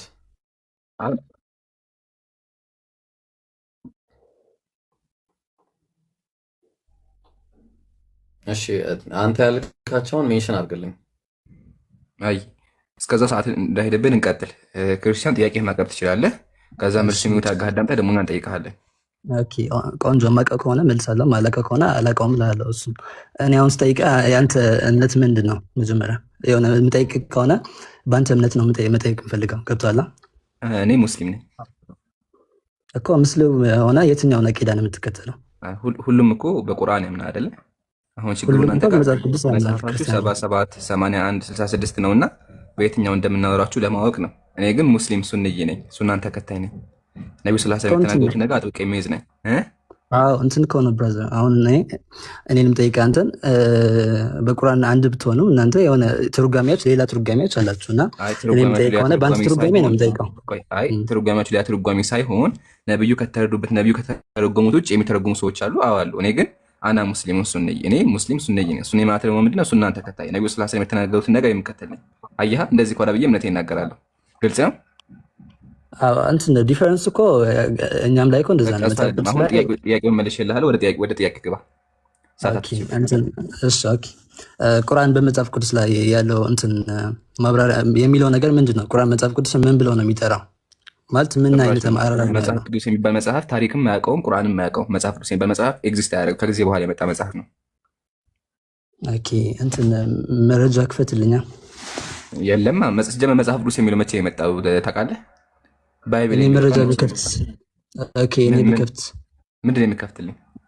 ሱረቱል አልማኢዳ 4 ላይ ክፈት። መጽሐፍ ቅዱስ ኢብሮ አይ አይደለም መጽሐፍ የኢንጂል ሰዎች እና የተውራት ሰዎች በመጽሐፎቻችን ኢንጂልማ ከሆነ ችግር የለ። አንተ ደግሞ አስደነገጥከኝ እኮ ኢብራሂም ራሱ ውሃውን ሊተፋው ነበር ደንግጦ። እንደዛ ታስደንግጠን። ቁርአን ጭራሽ መጽሐፍ ቅዱስን በመጽሐፍ አያውቅም። ታሪክ ራሱ አያውቅም መጽሐፍ ቅዱስ የሚባል መጽሐፍ። ኢንጂል ከሆነ ኢንጂል የሚባል መጽሐፍ እናውቃለን። ግን አሁንም የምናውቀው ኢንጂል የማቴዎስ ኢንጂል የሉቃስ ኢንጂል ሳይሆን አላህ ለኢየሱስ የሰጠው ኢየሱስ ሲሰብከው የነበረው የኢየሱስ ወንጌል እናውቃለን። እስካሳየን እንደዛ የሚል መጽሐፍ አሳየን። ምን የኢየሱስ የሰጠው መጽሐፍ አሳየን። የኢየሱስ መጽሐፍ አሳየን። አስተኝ እጅ ላይ ቁርአን አለ መጀመሪያ ወይስ እኔ ልክፈትልህ? አይ መጽሐፉን ስጠኝ ያልክ እኮ ነው። ቁርአን ምን ያለ መጀመሪያ ቆይ አንዴ መጀመሪያ ቻናል አንቀጻ ሱረቱል ማኢዳ ቁጥር 46 ያዘልኝ እስቲ አንዴ። ሱረቱል ማኢዳ ቆይ ችግር የለውም። ኦኬ ሱረቱል አልማኢዳ ቁጥር 46 ላይ ቁጥር ስንት ነው? ሱረቱል አልማኢዳ የሚገኘው ወደ መጀመሪያ አምስት ወይም አምስተኛ ሱራ 5 ቁጥር 46 ላይ እሺ ከፍትክ ነው ከፍቻለሁ። በቃ እኔ ለምብልህ እስከዛው ወቀፈይና على آثارهم بعيسى ابن مريم مصدقا لما بين يديه من التوراة وآتيناه الإنجيل وقفينا على آثارهم على بنبيات فلك ላክን አለ بعيسى ابن مريم በነቢያት ፈለግ ኢየሱስን ላክነው አለ مصدقا لما بين يديه من التوراة ከበፊቱ ያለውን ኦሪትን የሚያረጋግጥ ሲሆን ላክ ነው وآتيناه الإنجيل ኢንጂልን ሰጠነው فيه هدى ونور በውስጡ በወንጌል ውስጥ ምን አለ ብርሃንና መመሪያ አለ። ከዛ ሙሰዲቅ ሊማ በይነ የደይሂ ወሁደ አይደለም ሰው ከዛ በኋላ ቃል በቃ ፊህ ወደ ብሎ አስቀምጧል። ኤኒዌይ ስለዚህ አላህ ኢንጂል የሰጠው ለኢየሱስ ነው። እሺ እኮ መጽሐፉን የት ነው ያለው እኮ ነው ያልከው ያለው ትኔ ቁርአን የሰጠው መጽሐፍ የት ነው ያለው እኮ አላህ የሰጠው መጽሐፍ የት ነው ያለው? አሁን ወለስ መጀመሪያ ኢንጂል የአላህ እንደሆነ ከተስማማን ያ ጀማ አህመድን አስቀምጡት። እሺ ይሄን ከተስማማን ቀጣይ ደግሞ የሚሆነው ያ መጽሐፍ የት ነው አይደለ? እኛ ሙስሊሞች ኢንጂል ብለን የምናምነው ምንድነው? ኢሳ አለይሂ ሰላም ሲያስተምረው የነበረው አስተምሮቱን ሲሰብከው የነበረው ስብከቱን ቢሻራውን ብስራቱን ነው። እነዚህ ነገሮች ናቸው እኛ ወንጌል ኤቪደንስ የሌላቸው ናቸው። ስለዚህ የኢሳ አለይሂ ሰላም ትክክለኛ ወንጌል በታሪክ ውስጥ ጠፍቷል፣ ተበርዟል። ኦኬ ተበርዟል ነው የምትለው አሁን? ያ ጠፍቷል፣ ተበርዟል። አንድ ጥያቄ ልጠይቅህ። አሁን እጃችን ላይ የኢየሱስ ወንጌል የሚባል መጽሐፍ አለ እኮ። እሱ እኮ አንተ ነው የምትለው። ለምሳሌ እንትን አሁን ቆይ ላስረዳ ኢምራን፣ እዚህ ላይ ቆይ ላስረዳ። አክቹዋሊ መጽሐፍ ቅዱስም ይላል እስጥክ እኮ ባንተ እኮ ስለ ቁርአን ነው የጠየቀው ያለው። አይ የለም አልከኝና ልስጥክ እንዳለ ምን ቢለው ማቴዎስ ወንጌል ምዕራፍ 4 ቁጥር 23 ያሲድ ማቴዎስ ወንጌል አንብበው፣ ችግር የለም ሄደህ አንብበው። እኔን ከመጠየቅ አንብበው እኮ የጠየቀው ምንድነው የሰጠኝ ያለው ምን እንደሆነ ንገረኝ። ኢየሱስ ወንጌል እንዳለ ላሳየህ። አሁን አንተ ኢየሱስ ወንጌል የለውም ብለኸኛል። ወንጌል እንዳለውና ከዛ በኋላ መጀመሪያ ወንጌል እኮ ለምን የኢየሱስ ወንጌል ባንድ እንደሌለ ማመን አቤት አላልኩም እንደዛ። መጽሐፉን አሳየኝ ነው ያልኩት። ተበርዟል ካልከኝ ደግሞ ሌላ ጥያቄ አለኝ። ገብቶሃል? ተበርዟል የምትል ከሆነ ሌላ ጥያቄ ነው ያለው። እሺ እመልስ። እንደዛ መጽሐፉን አሳየኝ ነው ያልኩት። አንተ መጽሐፉን አሳየኝ ስለምንለው ተበርዟል መጽሐፉ አልኩ። አንድ ጥያቄ ልጠይቅ ከሱ በፊት ፕሊዝ፣ አታስረዝመው ወሬውን። እሺ የለውም አላልኩም ብዬ ነው። እሺ አሳየኝ ነው ያልኩት እንጂ የለውም ብለኸኛል። እሺ ደግሜ ልጠይቅህ ኢየሱስ ወንጌል አለው? ወንጌል ማለት ብስራት ማለት ነው። ወንጌል በመጽሐፍ ደረጃ አለው? የኢየሱስ ወንጌል የሚባል የለም። ታዲያ ምንድን ነው የምትለው? የለም አሁን ቅድም የኢየሱስ ወንጌል የሚባል የለም። ኦኬ አሳየኝ። እሺ አሳየኝ። በቃ አሁን ማቴዎስ ወንጌል ምዕራፍ 4 አያቻ የለም ብሎ አምናል። ተባረክ። ማቴዎስ ወንጌል እኮ ነው አሁን እየጠቀስክልኝ ያለው ወንድማችን። ከገዛ መጽሐፍ ላሳይብኝ ተው። ይሄን አላሳይል ተው። አይ ኢየሱስ እንትኑን ማሳየኛ ወንጌልን አሳየኝ። ማቴዎስ ወንጌል የሚል አለ እንደዛ። የኢየሱስ ወንጌል የሚል አለ አይደለም? ላሳይክ ነው። የኢየሱስ ወንጌል ላሳይክ እኮ ነው። ላሳይህ ነው ከገዛ መጽሐፍ። እሺ ከቁርአን መጀመሪያ ከቁርአን ሱረቱ ምን ታልኩ? ከመጽሐፍ ቅዱስ ደግሞ ማቴዎስ ወንጌል ምዕራፍ 4 ቁጥር 23 ላንብብልህ። ልክፈታው። በቁርአን ምስክል ቁርአን መሆን አይችልም ወንድሜ። ከቁርአን እኮ መጀመሪያ ምን ይሻላል? ለቁርአን ምስክር ቁርአን መሆን አይችልም ነው። እሺ ችግር የለውም። በቃ እሱን ማስረዳሃለሁ። ለዛ እኮ ነው ከመጽሐፍ ላሳይህ አልኩህ እንድታምነኝ እኮ ነው። አንተ እስቲ አንዴ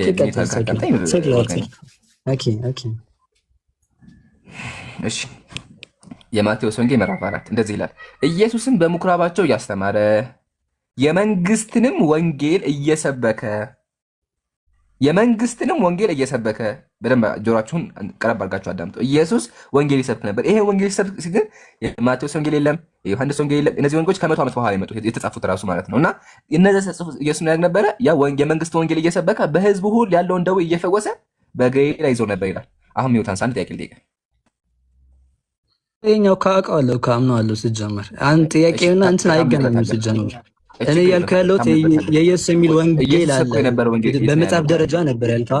አንዴ ኢምራን አንዴ ቆይ እንዲናገርና መልስ ትሰጠኛለህ። አይ አለች መልስልኝ። ቃል በቃል ብራዘር ፕሊዝ አታርክም። ቃል በቃል መልስ። ወንጌል ማለት ብስራት ማለት ነው ያልክ እኮ ነው እኮ። ወንጌል ማለት ብስራት ማለት ነው። ክርስቶስ በስጋ በተገለጠ ጊዜ ሲያስተምር ነበር። አዎ ሲያስተምር ነበር። እሱ ወንጌል እኮ ይኸኛውን አሁን አልተቃወምኩም እኮ ገብቶሃል። አሁን አንተ የምትለው ማስረጃ ጥቀስልኝ ነው ያልከው ያለሁት። አንተ የምትለው ማሳየኝ ወንጌል መጽሐፍን አሳየኝ ያልከው ነው። እሺ መልስ ፈልገህ ከሆነ ፕሊዝ ሳወራም አዳምጠኝ። እሺ ክርስቲያን አንተ ብቻ አታወራ። አሁን ጥያቄ እየጠየቅኩ ነው ያለው። አብራ አልኩም። ጥያቄ መልስልኝ ያልኩህ። እዚህ ጋር ኢየሱስ የመንግስት ወንጌል እየሰበከ ይላል። ያ ወንጌል አሁን አለ ተጽፎ አመለሰው ማየህ አይደል? እሱ ላይ አዎ አለ አለ አለ። የት ነው ያለው? እዛ መጽሐፍ ላይ ብዙ ኢየሱስ ክርስቶስ የሰራቸውን ታምራቶችን የተነገራቸውን ነገራቸውን እነሱ ወንጌል ብለው ይጠራሉ። ገብቶሃል? አየህ አይደለ? አሁን አንተ ወንጌል የምትለው የትኛው ወንጌል ነው? እነዚህ ወንጌል አይደለ? አያችሁ አይደል? ጀማ አዎ አለ እና የማቴዎስ ወንጌል አለ። እኔ ደግሞ ያልኩህ የመንግስት ወንጌል ነው። የመንግስት ወንጌል አለ። የመንግስት ወንጌል መንግስቱ ማለት ስለሱ መንግስቱ ማለት ምን ማለት ነው ወንድሜ? የሆነ ቃል እንትን አልገባህም። የእግዚአብሔር መንግስት ነው። ተው በቃ የማታውቀውን አታወራ። እኔ ወደ እስልምና አንዴ ላናግረው። ወደ እስልምና ልመልስና እሺ ብሎ ቀጥታ ኢምሮ አለ ኢብራሂም ክርስቲያን ቆይ አንድ ሰው ቢመልስልኝ ደስ ይለኛል። ገብቶሃል? ችግር የለውም ይመልስላል። እሱ መልሱን ይመልስላል። እኔ ግን አንድ ጥያቄ አለኝ እዚህ ላይ። ኢየሱስ ወንጌልን ማስተማር ሲጀምር እድሜው ስንት ነበር? 30 ዓመቱ ነበር። ከ30 ዓመት በፊት የነበረው ወደ 30 ዓመት አካባቢ ነበር። እንደዛ ነው። አዎ ትክክል ነህ፣ አልተሳሳትክም። ከ30 ዓመት በፊት የነበረው ምንድን ነው የተዘገበው ዘገባ? እሱን ብዙም በጥልቀት አላየሁትም፣ ግን እንጃ በዘጋጅለት ምን መሰለ፣ ያ የህይወት ታሪክ ነው። የማቴዎስ ወንጌል ምዕራፍ 1 ቁጥር 1 ላይ የእግዚአብሔር ልጅ የአብርሃም ልጅ የኢየሱስ ክርስቶስ የትውልድ መጽሐፍ ይላል። የትውልድ መጽሐፍ ነው። ኢየሱስ የትውልድ መጽሐፍን የሰበከው ኦኬ። ከልጅነቱ ከ1 ዓመቱ እስከ 30 ዓመቱ ድረስ የነበረውን ነገር መግባት ነበረበት ነው ያልከው? አይ ኢየሱስ የትውልድ መጽሐፍን ነው ከአምላኩ ሲሰማ የነበረው እኮ። በ30 ዓመቱ ነው ማስተማር የጀመረው እኮ። ከ30 ዓመት በፊት የነበረው ታሪክስ ምንድን ነው? እሱ አሁን ይህ ታሪክ ኢየሱስ እነሆም ትጸንሻለሽ፣ ወንድ ልጅም ትወልጃለሽ፣ ስሙንም ኢየሱስ ትይዋለሽ፣ እሱም ታላቅ ይሆናል፣ የልዑል ልጅም ይባላል፣ ጌታ አምላክም የአባቱን የዳዊትን ዙፋን ይሰጠዋል። ከዛ በኋላ በግርግም ማስተኙት፣ እንደገና በ8ኛው ቀን ሲሆን ተገረዘ ምናምን እንዲሆነ በዚህ ወጣ። ይሄ የህይወት ታሪክ ነው። እኛ ደግሞ እየጠየቅን ያለ ነው እግዚአብሔር ለሱ ከእግዚአብሔር እየሰማ የሚናገረው ወንጌል ነበር። ያ ወንጌል የታለ ነው ጥያቄው። እሱ የማርቆስ ወንጌል ምዕራፍ 1 ቁጥር 14 በወንጌል እኔ ጣልቃ የሚገባ ሰው አልወድም። እባክህ ጎንደር ምን ሆነ ነው? ምን አለ? በወንጌልም ከማስተዋወት ምን ነበር ሲያደርግ የነበረው የምትለው ያልከው ያለሁት እንትን ኢብራሂም አንዴ ዳንቱ እኔ ያልከው ያለሁት ከአንድ እንትን ነው ኢብራሂም ገብቶኛል እኮ ይኸውልህ ወዳጄ ምን መሰለ በወንጌል እመኑ እያለ ኢየሱስ የተናገረው አንዴ ፓኬጅ ልግዛ። ቆይ ፓኬጅ ልግዛ እየዘጋብኝ ነውና አንተ ፖዝ ላው ነው። እሺ አንዴ ግዛሽ በቃ ታች ሆነ ገዝተና ቆይ ታች ሆነ ገዝተና እንደዚህ አይቻልም። ታች ሆነ ገዝተና ለምን ሪፖርት ተቸግረናል። እሺ ኢምሩ ሌላ ሰው እናስገባና ቀጥል። አፎን እሺ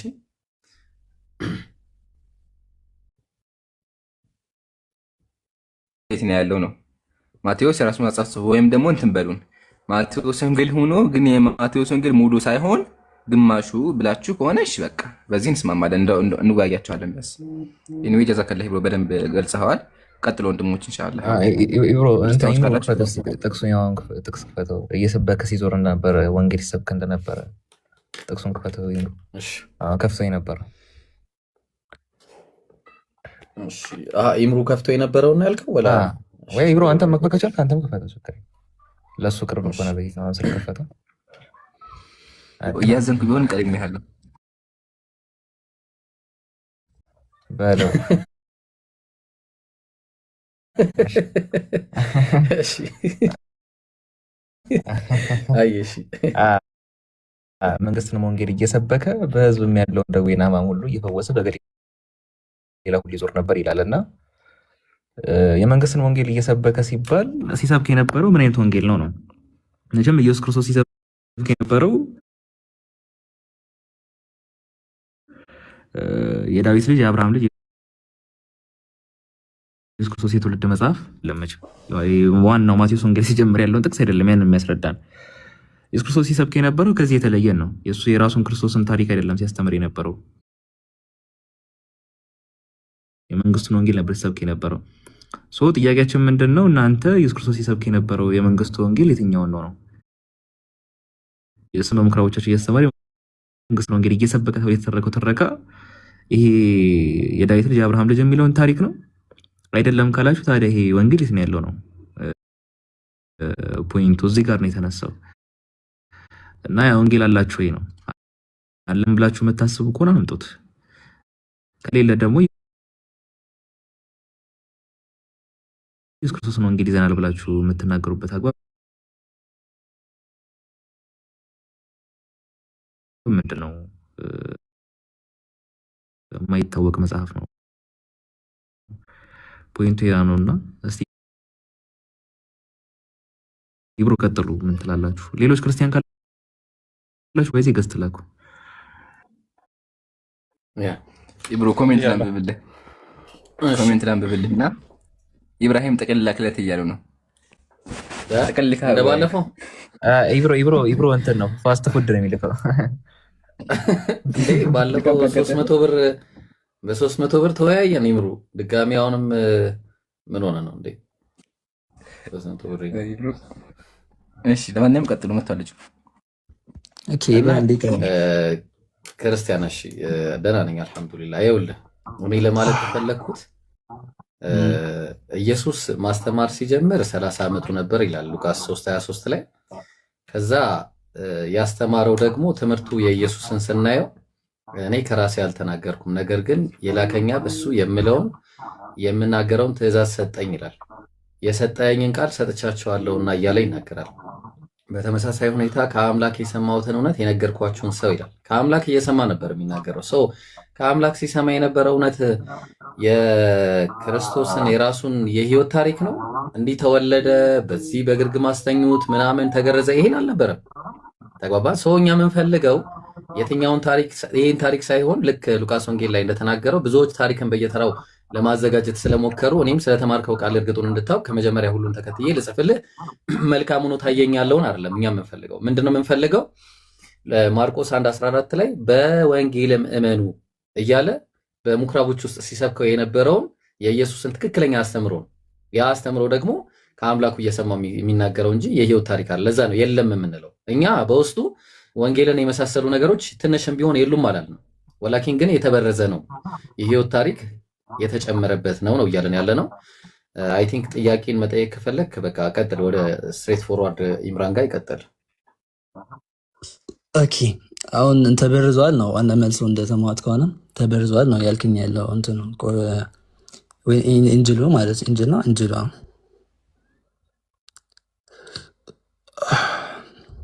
ትክክል ነው። ቀጥል ኢምራን። አሁን ጥያቄን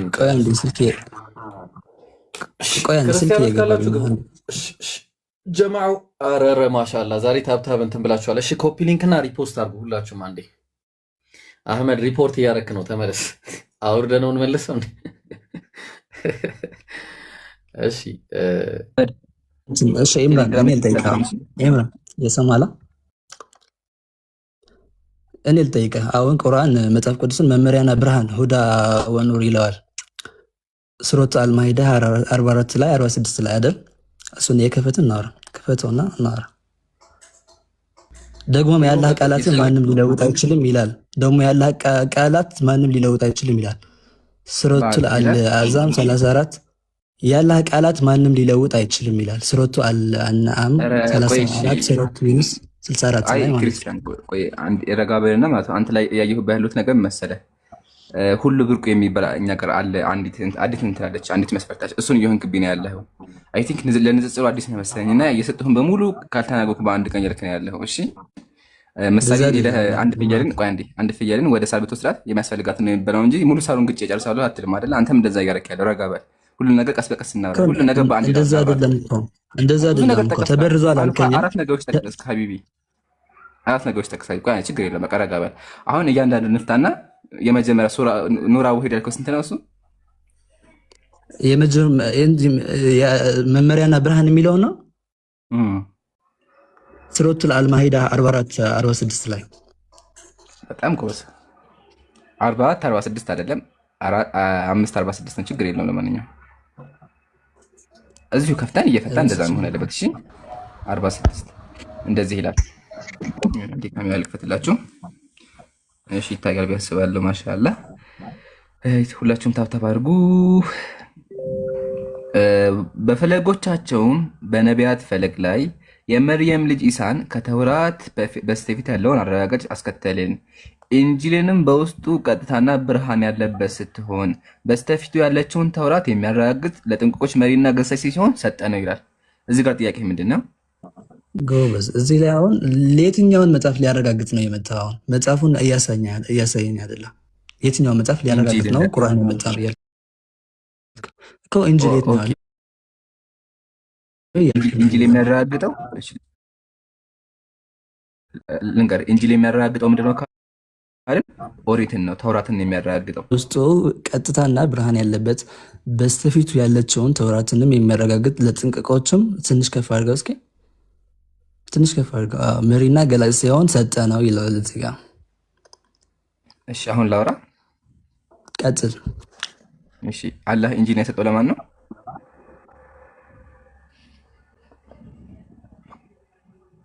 ለማን ነው?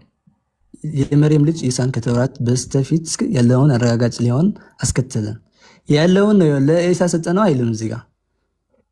እስቲ ቀጥል እስቲ ቀጥል። ኢንጂልን በውስጡና ቀጥታና ብርሃት ባለባት በስተፊቱ ያለችውን ተውራትንም የሚያረጋግጥ ለጥንቅቆቹም መሪና ገሳጭ ሲሆን ሰጠ ነው።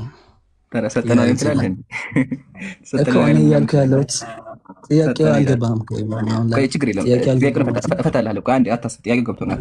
ሰጠ ነው አላህ የሰጠው ለማን ነው?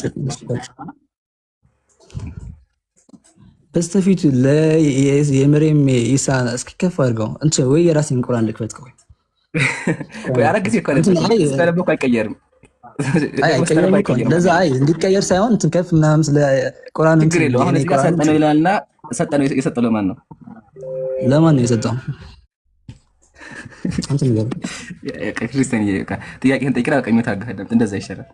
በቃ ይቅርብ። ጥያቄህን እያዳመጥከው እኮ ነው። በቃ አልገባህም። ጭራሹን ምንም አልተግባባንም። ቁርአን አራት ጊዜ አነበብኩ። አራት ጊዜ እንኳን አማርኛውን አንብበው አልገባህም። ከዚህ በላይ መናቅ አራት ጊዜ አማርኛ አንብበው አንድ ሰው ካልገባ በቃ ድርቀት የሚሆነው። ስለዚህ ጥያቄህን ጠይቅና እኛ እንመልስልህ። እሺ መልስልኝ። ምን ልመልስልህ? አራት አይለወጥም ይላል ሱረቱ አለ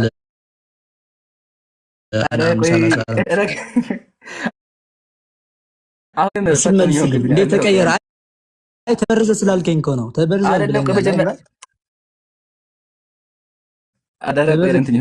በለጡ ነው የምትባለው። እንደዛ ይሁን አንተ በለጡ ይሁን አንድ ይረጋበል። እዚህ አንቀጸ ጥያቄ ምንድን ነው? እዚህ አንቀጸ ጥያቄ ምንድን ነው? ቁርአን ለእነዚህ መጽሐፍቶችን እንዲያረጋግጥ መጥቷል ብለኸኛል። ኧረ እንደዛ አይልም አንቀጹ ከላይ አድርገው። እሺ አንዴ እንደዛ ይላል እኮ አይ ቲንክ ብራዘር ቁርአን ሊያረጋግጥ መጥቷል አይልም። ጭራሽ እንደዛ ሀሳቡን ቃሉም የለም ጭራሽ። ሲጀመር እዚህ ጋር እየተወራ ያለው ስለ ኢንጂልና ስለ ኦሪት ነው እየተወራ ያለው። አሁን በደንብ ይታያል ብዬ አስባለሁ። እስቲ አሁን አንብበው።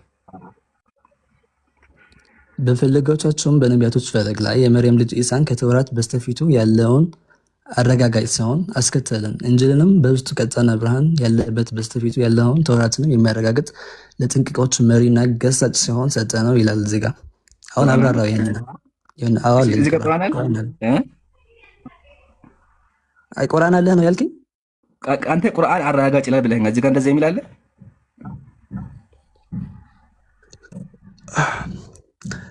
አልገባህም አንቺ መሰለኝ አንተ ያልኩ ያለውት ቆይ ነው የለም አንዴ ሐቢቢ ረጋሻ አንዴ ረጋ ቁርአን የኦሪት አረጋጋጭ ነው ይላል አልከኝ 5 ጊዜ አነበብኩ 5 ጊዜ አንብበዋል አሁን እንደዛ የሚል ቃል አግኝተሃል እዚህ ጋር እኮ እንትን ይላል አይደል ቁርአን መጽሐፍ ቅዱስን መመሪያና ብርሃን ሁዳ ወኑር ይለዋል የት ነው እንደዛ የሚለው የት ነው እንደዛ ክርስቲያን ሌላ ቁርአን ነው ገባኝ እኮ አረቡ እንደዛ አይልም ሁዳ ወኑር አይልም ወይ ብርሃንና እንትን አይልም ኢንጂልና ያለው ኢንጂልን በውስጡ ብርሃንና ቀጠለው ኢንጂልና ያለው ቁርአን አይደለም ኢንጂልና ቁርአን ይለያያሉ ኢንጂል በኢሳ ነው ቁርአን ነው በነብዩ ላይ ነው የወረደው እኮ እኔ ደግሞ ያልኩ ያለሁት ኢንጂል መጽሐፍ ቅዱስ ካልሆነ ኢንጂል የሚባለው መጽሐፍ አሳይንስ ጥያቄ እኮ እሱ ነው አንተን አልገባ እንጂ ጥያቄ እንደዛ ሌላ መጽሐፍ ቅዱስ ነው ብዬ ስላመንኩ ነው እንደዛ ያልኩት ነው ይገብታል አይደለም ካልከኝ ደግሞ ሌላው ኢንጂሉን አሳይን ይላል እያልኩ ነው አሁን ግልጽ ነው ጥያቄ እሺ ግልጽ ነው ቀጥልሽ በጣም አሳዘንከኝ ወላሂ ክርስቲያን አንዳንዴ በጣም የሚያሳዝን ሰው አለ ቢላህ አለይኩም ሙስሊሞች ይታያችሁ ይሄን አንቀጽ አመጣና እዚህ አንቀጽ ላይ ያለ ቁርአን ነው አለኝ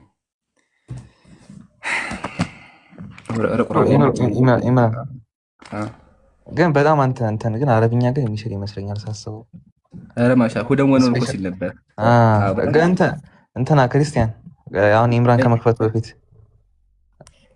እቺ ብቻ ለምን አንዴ ስለ እግዚአብሔር ቤት ይላል የእግዚአብሔር ቤት ማን ነው አህመድ የእግዚአብሔር ቤት ማን ነው አይ ምሳሌ ነው ያንተ ቤት ነው ወይስ የኔ ቤት ነው የትኛው ቤት ነው አንተ ሳይሻል አይቀርም ምናልባት የኔ ነው በቃ ስለዚህ አያችሁ አይደለ መጽሐፍ ቅዱስ ትንቢተ ኢሳይያስ ላይ የእግዚአብሔር ቤት የኔ ቤት ነው እንደዛ እኮ ነው ያለው ቁርአን ላይ መጥተህ ቁርአን የማይለውን አመጣህና እዚህ ጋር እንደሚመስለኝ ከሆነ መጽሐፍ ቅዱስ ነው ይለኛል ይታያችሁ ቢላህ አለይኩም እንደዛ ነው እያለኛለሁ ይሄን አመጣና እዚህ ጋር ያለው እኮ መጽሐፍ ቅዱስ ከየት አመጣ የለም ማስረጃም የለም ቄሱም የለም መጽሐፍም ዝም ብሏል በቃ የለም ስለዚህ ወገኔ ዝም ብለህ ካለ ማስረጃ አታውራ አንደኛ አሁን ወደ መልሱ ልግባለህ ወደ መልሱ ስገባ እኛ ሙስሊሞች የምናምነው አላሁ ሱብሓነሁ ወተዓላ መጀመሪያ ኦሪትን ለሙሳ ሰጠ ማስረጃ እየከፈኩልህ ያሳየሁ ልሂድ እሺ መጀመሪያ አላህ ኦሪትን ለሙሳ ሰጥቷል እንጀምር ከሱ ተመልከት ቁርአን እንደ ሱረቱ ማኢዳ እንደዚህ ይላል እኛ ኦሪትን አለ በውስጧ ብርሃንና መመሪያ ያለባት ሲሆን አወረደ ስለዚህ አላህ መጀመሪያ ኦሪትን አወረደ ቀጥሎ ሰምን አወረደ ቀጥሎ ደግሞ ያው ከኢንጂልንም በውስጡ ቀጥታና ብርሃን ያለበት ሲሆን በስተፊቱ ያለችውን ተውራትን የሚያረጋግጥ ሲሆን መሪና ገሳጭ ሰጠነው አለ ስለዚህ ደግሞ አምላካችን ኢየሱስን መሲሁን ላከና ኢንጂል ሰጠው አያ ስለዚህ ሁለት መጽሐፍ አሉ ቁርአኑ መቼ ነው የመጣው ብራዘር መጀመሪያ ቁርአን መቼ እየመለስኩኝ እኮ ነው አንዴ ሚውት አድርገዋለህ ጨቡዴ አንዴ ሚውት አድርጎ አልጨረስኩም እሺ ክርስቲያን ተባረክ ሶስተኛ ደግሞ አላሁ ሱብሓነሁ ወተዓላ በመጨረሻ ዘመን ለዓለማት ገሳጭ ሲሆን ምን አወረደ አልፉርቃን ፉርቃማት ቁርአን ማለት ነው እሺ የመጨረሻው መጽሐፍ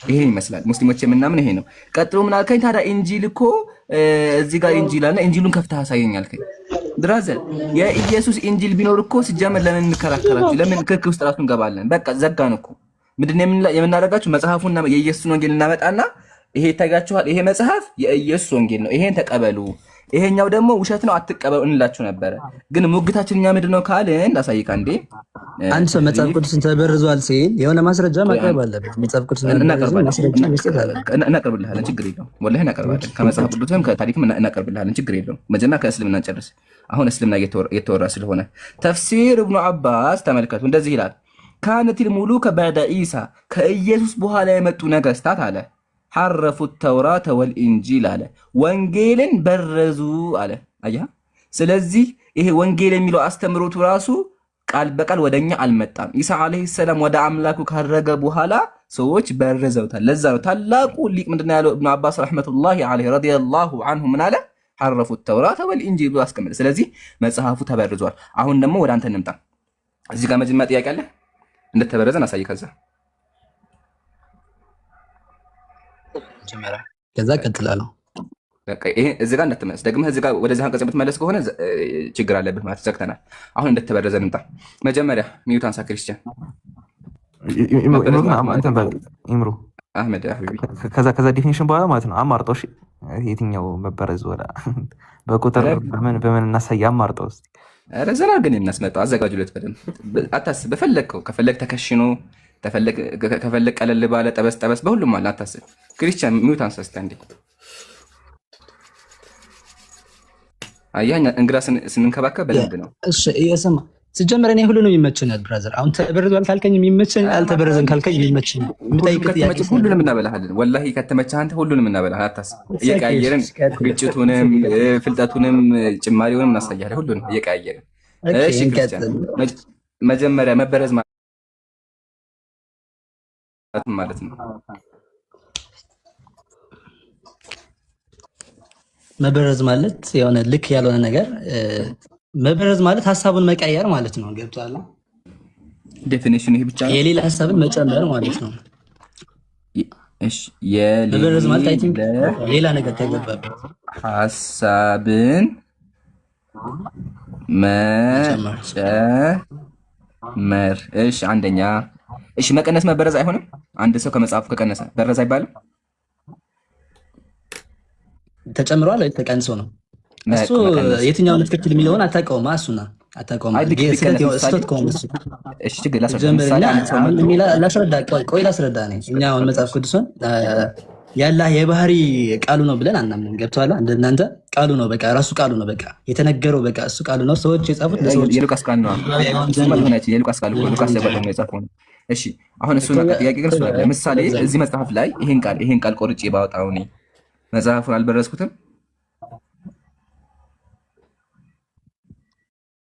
እኮ ተበርዟል። ሚስ አንተ ማስረጃ ሳይኝ እኮ ነው ቆይ አንዴ ይታያል። ሁለት አንድ አይደንቲካል የሆኑ መጽሐፎች አሉ።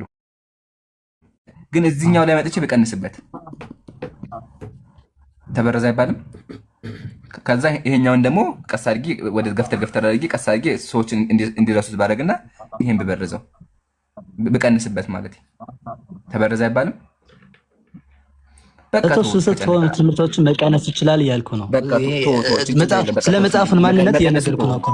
በቃ መቀነስም ተሆነ እንደ ተቀነስ ላሳየ ተወው። በቃ ሁለተኛ እሺ ውሸት ከገባበት ማለት ሙሉ መጽሐፉ ነው የሚያፈርሰው። ውሸቱ ማለት ነው። መጽሐፉን ቀይረዋል፣ ትርጓሜውን ቀይረዋል። አይ ምሳሌ መሀል ላይ ኢየሱስ ያደረገውን ነገር አደረገ ከተባለ ኢየሱስን የሚሳደብ ከሆነ የሚያንቋሽ ከሆነ ይሄ መበረዝ አይባልም። ሊባል ይችላል። አሁን ሶስተኛ መጽሐፉ ከተቃጠለ፣ ሁሉም መጽሐፎች ከተቃጠሉና ጥንታዊ ቅጂዎች ከሌሉ፣ ኦኬ እንደዛ ከሆነማ መጽሐፉ እኮ ጥንታዊ ቅጂዎችን ማየት ከቻልን ማለት ነው። ለምሳሌ በብዙ ተተርጉሞ ነበር። ገብቶሃል? አሁን ዓለም ላይ ያለ በሙሉ ባይብሎችን ብታይ ተመሳሳይ ናቸው። ምንም ትርጓሜ ምናምን አይቀይሩትም። አዎ አውዝ ቢላህ ምን ሸጣር አሁን ግብጽ ላይ ያለው ኦርቶዶክስ ተዋህዶና ኢትዮጵያ ላይ ያለው ኦርቶዶክስ ተዋህዶ አንድ ነው። መጽሐፋችን ይለያያል። የእናንተ 81 ነው፣ የነሱ ደግሞ አይ ቲንክ 70 ምናምን ነው። በቃ ተው የፈለከው መበረዝ አይባልም። በቃ ችግር የለውም። ተው እቺን ነበር የፈለኩት። ተመሳሳይ ናቸው የምትለውን ቃል ነው የፈለኩት። እሺ ኢብራሂም 3 ነው ያለ 3 እሺ ችግር የለውም። ኢብራሂም 3 አለ። ኢብራሂም ምረጥ ከ3 የትኛውን ታሳያለህ? የሌላ ሐሳብን እንትን አንድ ያልተጨመረ ነገር ነበር። ይምሩ አንድ ልጨምር። የተጨመረ ያልተጨመረ ማለት እንትን ነጥቦቹ ላይ ነው። አንተ ምን መጨመር ይፈልግ? አባት ልጁን በ2 ዓመት የሚበልጥበት ማነው? ልጅ አባቱን በ2 ዓመት የሚበልጥበት ሊኖር ይችላል ወይስ አይችልም የሚለው። ኦኬ እሱም ለካ አራተኛ ላይ ኢብራሂም እንስጠውማ እንዴ እናማ እንትና ክርስቲያን ከዛ እዛ ላይ ደግሞ እንትና አንዴ ኢምራን እንደጨምርልኝ ማለት ነው። መጽሐፍ ቅዱስ የተበረዘው ከእስልምና በፊትና ለምን በኋላ መሆንን ትነግረኛለህ። እዛ ከየት ነው መች ነው የተበረዘ የሚለውን ነገር ጥቅስ ያዘው ከእስልምና በፊትና ከእስልምና በኋላ እዛ ላይ እኮ ነው። አዎ እሱ ላይ ምን አይነት ሰው እኔ አንደኛውን ጀምራለሁኝ፣ አህመድ ሁለተኛውን፣ ኢብራሂም ደግሞ ሶስተኛ። መጽሐፉ እንደሚጋጭ ታሳያለህ። እኔ ልጀምር እና መጽሐፉ የሌለ ሐሳብ መጨመር ብያለሁኝ። እኔ ሁለት ጭማሪ ላሳይህ። የኢትዮጵያ ቄሶች የጨመሩትና በዓለም አቀፍ ደረጃ ተጨማሪ ላሳይክ። ይታያል? አሉ መጽሐፍ ቅዱስ 81 አሃዱ የኢትዮጵያ ኦርቶዶክስ ተዋሕዶ ቤተክርስቲያን መጽሐፍ ነው። አንተ ኦርቶዶክስ ነህ አይደለ?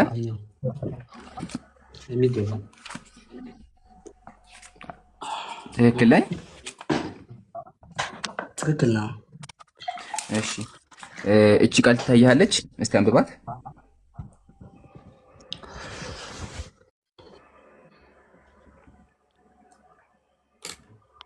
ሄሎ እያነበብኩ ነው። ለእኛ አንብብልና ድምፅህን ከፍ አድርገህ። ምንድን ነው በሆዴ ካነበብከውማ እያነበብን እኮ ነው ሁላችንም። እኔ እያነበብኩ ነው። ችግር የለውም። ስራ እየሰሩ የሚያዳምጡ ስላለ ድምፅህን ከፍ አድርገህ አንብብ፣ አትፍራ። ችግር የለም። የእግዚአብሔር ቃል ቀጥል እኮ እያነበብኩ ነው። በራሴ እያነበብኩ ነው እኮ። አንተ ቀጥል። ድምፅህን ከፍ አድርገህ አንብብልና ህዝቡ ይስማ። በቃ ቶሎ አንብብልህ። እሺ ከዚህም በኋላ ኢየሱስ ራሱ ለዘላለም ድህነት የሆነውን የማይለወጠውን ቅዱሱ ወንጌል ከፀሐይ መግቢያ እስከ መውጫ ድረስ በእጃቸው ላከው ይላል። አንድ አይነት መሆን ለማለት ክፈተው። እያዘንኩ ቢሆንም ማለት ነው። ይሄ ጭማሪ የኢትዮጵያ ቄሶች ብቻ የጨመሩት ነው። በግዕዙም የለም፣ በግሪኩም የለም። ከፈለክ በፈለክ ቋንቋ ሄድ፣ በላቲን vulgate ሄድ፣ በፈለከው ሄድ። የለም ምን የሚለው ቃል ወንድሜ፣ አሁን አልተግባባንም። አይ ቲንክ እንደነገርክ ከሆነ የኢትዮጵያ ቄሶች ናቸው የጨመሩት። ስለዚህ አልተጨመረ የምትል ከሆነ ከፍታ አሳየን። ልንገርህ ቆይ ብራዘር፣ እኔ ወጥፈክ ነሽ። ቆይ እስኪ አንዴ መብራት ነው ሊቀጥል። አይ ቲንክ እስኪ እንትን እያልኩ ነው። ኦኬ ሶሪ ለሆን ለምዶብኝ ነው። ሶሪ እኔ ያልኩ ያለሁት እንትን ነው ብራዘር። አሁን በሰዎች ለሰዎች ነው የተጻፈው ያልከው ጋር መጽሐፍ ቅዱስ በሰዎች ለሰዎች ነው የተጻፈው አልከው። ሌላው ነቢያቶች ያልፈክ ነው። እዚህ ጋር አልፈልግም። ከይቅርታ ጋር አከብርሃለሁ ሀቢቢ፣ ግን አይሆንም። እዚህ ጋር ምን አልከኝ አንተ? የሌለ ሀሳብ መጨመር አልከኝ። መጽሐፍ ቅዱስ ላይ ተጨመረ እኮ ተበርዞ አልከኝ። ያው ጨምሯል፣ ቄሶቹ ጨምሯል ያልኩህ። ስለዚህ ጭማሪ አይደለም የምትል ከሆነ ከፍተህ አሳየኝ። 1 2 3 4ቱ መስመሮች የኢትዮጵያ ቄሶች ናቸው ህዝቦቹን ያጭበረበሩትና የጨመሩት። የለም ሌላ መጽሐፍ ቅዱስ ላይ። ስለዚህ ይሄን አሳየኝ። ጭማሪ አይደለም የምትል ከሆነ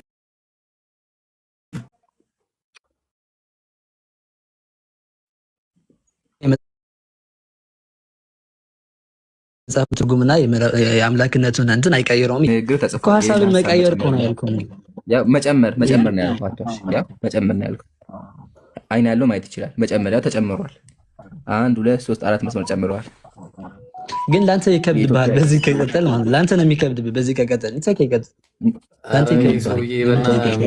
ችግር የለውም። ምን ነው የሚከብደኝ እኔ ወይ እንትን አድርግለት ወይ ኢብራን ፖይንቶቹን አንሳለትና ዲስፕሩቭ የሚያደርገው አለ ምናልባት።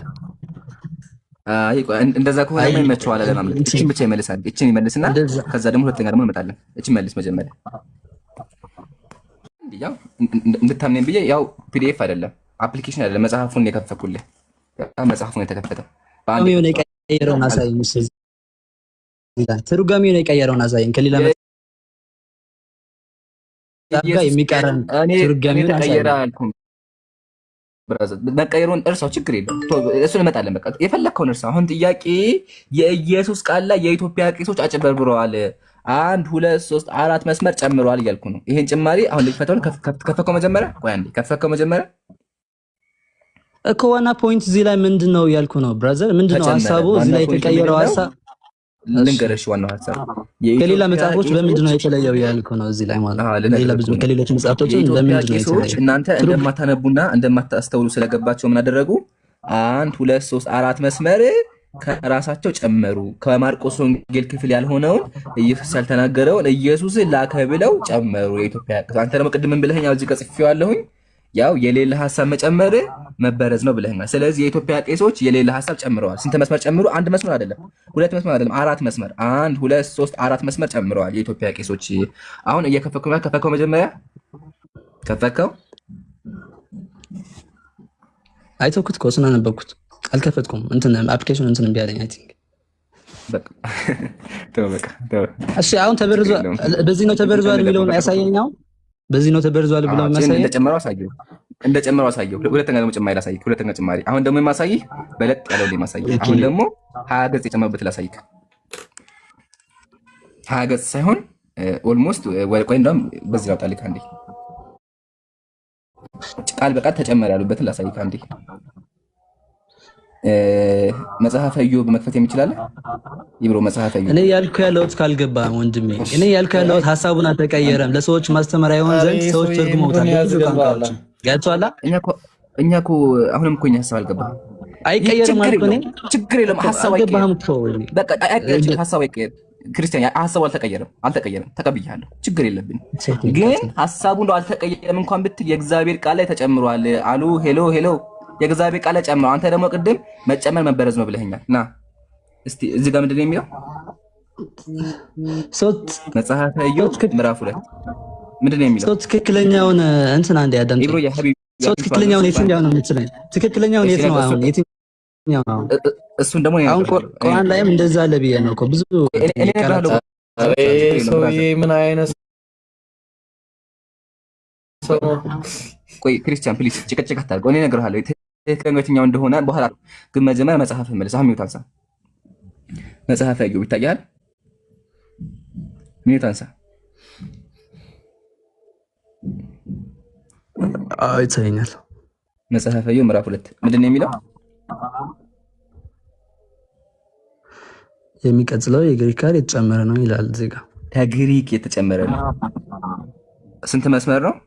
1 2 3 4 5 6 7 8 9 10 11 12 13 14 15 16 17 18 19 መስመር ጨምረዋል። ከየት? ከሂብሩ ውጭ እሱ የጨመረ እኮ ነው ይኖራል። የሚቀጥለው የግሪክ ቃል የተጨመረ ነው። ከግሪኩ የተጨመረ እሱ ራሱ ይጨምራል። አንተ እንዴት እንተማመን እኮ ነው ያልኩ ያለሁት። አንዴ አዳምጠኝ ወንድሜ፣ አንዴ አዳምጥ። መጽሐፍ ቅዱስ የተተረጎመ ነው። በአማርኛ ወረደ ብለን እኛ እናምንም።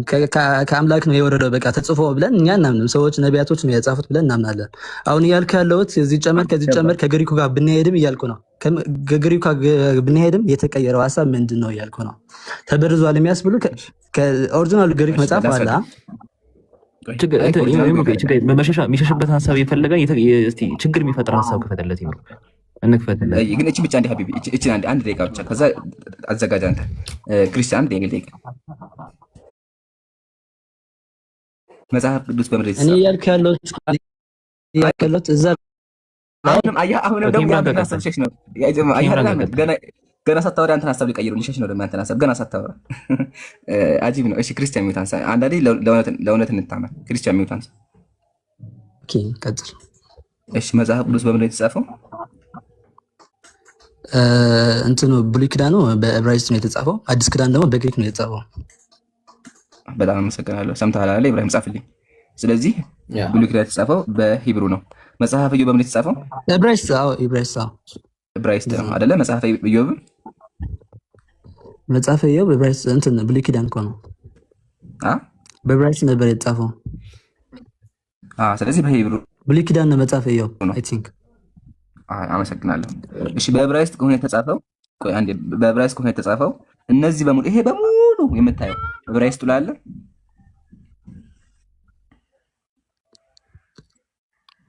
መጽሐፉም ዝም ቄሱም ዝም። እደግመዋለሁ። ይሄ በሙሉ ሂብሩ ላይ አለ። አሁን ጥያቄ ይሆናል። እዚህ ላይ ምንድነው ሀሳቡ? ምንድነው የተቀየረው? መጽሐፉን እያልኩ ነው። መልስልኝ ብራዘር። አስረዳሃለሁ። መልስልኝ። ይሄ ቃል ሂብሩ ላይ አለ። እንታገሰው አለ። ምንድነው ኢብራሂም? ምን ሆነ ነው? ያ መሸሽ ነው የፈለገው ኢብራሂም። በቃ ተው። አይደለም፣ ለመሸሽ ምናምን አይደለም። እኔ ልጠይቅና ለመግባባት ነው የገባው። ለመሸሽ ካልሆነ ለፖለቲካ ከሆነ ለመተማመን ከሆነ ሁላችንም አላውቅም፣ ግን አንድ ነገር እውነትን ለመያዝ ነው አሉ። ችግር የለውም። እሺ ችግር የለውም። ይሄ ቃል ሂብሩ ላይ አለ እኮ ሊኖርም ላይኖርም ይችላል። አምናሱ ግን ደግሞ እኔ እያልኩ ያለሁት ቢኖርም ባይኖርም እያልኩ ነው። ቢኖርም ባይኖርም ቆይ አንዴ አላየሁም። ስለዚህ ሂብሩ ልክፈት። መጽሐፈ ኢዮብ 9:9 ያው ሂብሩ ባይብል ከፍቻለሁ። አስተምራለሁ፣ ችግር የለውም። እሺ ኢዮብ ምዕራፍ 9 እሺ ቁጥር ስንት ነበረ? አይ ቲንክ ቁጥር 9 ምዕራፍ 9 አይደለም፣ ምዕራፍ 2 ቁጥር 9 ምዕራፍ 2 ቁጥር 9 ታያል። አየኸው? ያየሁት ነው። ኢዮብ ምዕራፍ 2 ቁጥር 9 ስንት መስመር ነው እዚህ ጋር ያለው?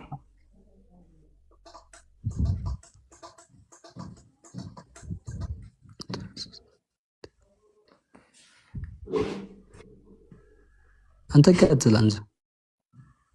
ምን ልቀጥል? ገመሬም ቀጥል እንዴ? ቀጥል ይለኛል እንዴ? ዋላ ምን አው እዚህ ስንት እኔ ያልኩ ያለሁት እኮ አሁንም አልገባም። አነ ኢብራሂም አንድ ያዳምጥ። ኢብራሂም አንድ ያዳምጥ። ቆይ ተረጋጋ። ኢምሩዬ በቃ አይ ሊትራሊ የሚላተም ነገር እናሳየውና በቃ ጊዜያችን እየፈጀ ነውና ሊትራሊ በቃ የሚላተም እንትን ነው። አይ ሀቢቢ ሲጀመር ገብቶሃል። በቃ ክርስቲያን አንዳንዴ አትካዱ። እሺ አንዴ ልጠይቅ፣ እዛ ጋር ልጠይቅ። አንዴ አንተ ዝጉኝ፣ ሚውት አታድርጉ። ምንም ሶሪ አልተናገርኩም። እሺ እኔም ልናገራ፣ እኔም ልናገራ። ወንድማችን እኔም ልናገራ። መጀመሪያ ጥያቄ መልስልኝ። እንደዛ ካልክ በቃ ሚውት የምታዳመጥ ከሆነ አዳምጥ፣ የምታወራ ደግሞ ጥያቄ መልስልኝ። አያችሁ አስጠይቀው ዝም ይላል። ያልጠየቅኩህን ከሆነ የምትመልስልኝ ወንድማችን አንተ ከሆነ ተበርዟል የምትለኝ። እኔ እኮ አልተበረዘም ወይም ተበርዟል እኮ አላልኩም። ሁለቱም ይመቸኛል፣ በሁለቱም ያስኬዳል ነው ያልከው። አልተበረዘም አልኩኝ እንዴ? እኮ በሁለቱም ልጠይቅህ እኮ ነው። እኔ ኢብሮ እኮ በቃ ክርስቲያን ጨረሰ፣ አለቀ። እግዚአብሔርም አላህም ይመቸኛል። ተበረዘም አልተበረዘም ሁለቱም ይመቸኛል እኮ ነው ያለው። አላልኩም። በቃ ጨረሰ። እንደዛ ነው። አህመድ ቀጥል። አልመለስክልኝማ። እሺ አልመለስክልኝ ወይ ክርስቲያን አላህ የሚመቸኝ እግዚአብሔር እንደዛ እኮ ነው። ሊትራሊ ሆነ በቃ የሚላተም ነገር እናሳየው። በቃ እሺ እንትን ላሳየው። እሱ አንደኛ እንዳሳየው በልዩነቶቹ ማለት ነው። ምን መሰለህ ክርስቲያን፣ አንተ መቼም ሁዳንና ኖራን ካወቅክ ማለት ነው መቼም ስለ ባይብልም ታውቃለህ። እና የባይብል የብሉይ ኪዳን የጥንታዊ ቅጂዎች በሁለት መንገድ እንመለከታቸው። በቃ አሁን አንደኛው የሚወሰደው ከማሶሬቲክ ቴክስት ነው፣ ሌላኛው ደግሞ ከግሪክ ሰብታጀንት ነው አይደለ ክርስቲያን? አሁን እያልኩ ያለሁት እኮ መሐመድ እሱ ነው ኮንፊርም ያደርገው እንትን ተበርዟል ብሎ። እኔ ደግሞ እያልኩ ያለሁት ኢንጂል ያለ ቃል ከሆነ እንዴት ይበረዛል እያልኩ ነበር። ያለ ቃሌን ጠብቃለሁ ብሏል። ጥያቄ እንደዛ ነበር። እንደዛ ነበር። እኔን ኮንፊርም አድርገኝ። ከማሶሬቲክ ቴክስት እና ከሰብታጀንት አይደለም የሚወሰደው። የብሉይ ኪዳን አንድ የሚወሰደው ከዛ ከሁለቱ ነው አይደለም? አሁን ድማችን ጥያቄ አልገባም ማለት ነው። እሺ ቀይጠሩ አዎ ካልከኝ ምን መሰለህ ዘዳግም ምዕራፍ 32 ከቁጥር 8 ላይ አንደኛው ቅጂ ላይ ምን ብሎ ያስቀምጠዋል? እንትን ብሎ ያስቀምጠዋል። ኤፒ አሲሞና ጌሮስ ይላል። የመላእክት ልጆች ወይም ደግሞ የእግዚአብሔር ልጆች ብሎ ያስቀምጠዋል። የእንትን ቴክስት ያስተጋባል። ሚውት አድርግና አዳምጥ። ሰብታጀንት ላይ የእግዚአብሔር ልጆች ብሎ ሲያስቀምጠው የማሶሬቲክ ቴክስት ላይ ምን ብሎ ያስቀምጠዋል? ያዕቆብ ከሚስባር ብነ እስራኤል ይላል። የእስራኤል ልጆች ብሎ ያስቀምጠዋል። የእስራኤል ልጆች የሚለው ነው ትክክል ወይስ የእግዚአብሔር ልጆች የሚለው ነው ትክክል?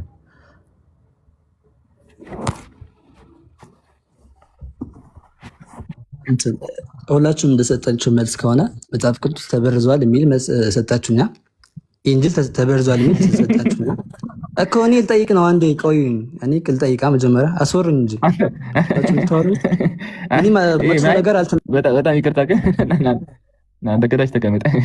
ምን እንደመጣልኝ ታውቃለህ? ኢብሮ ምንድን ነበር ይሄ እንትን መኪና ገጭቶኝ ጥቁር አንበሳ ሆስፒታል በብሉቱዝ ምናምን ሲል የነበረው ሰውዬ እሱ መጣልኝ። ምንድነው?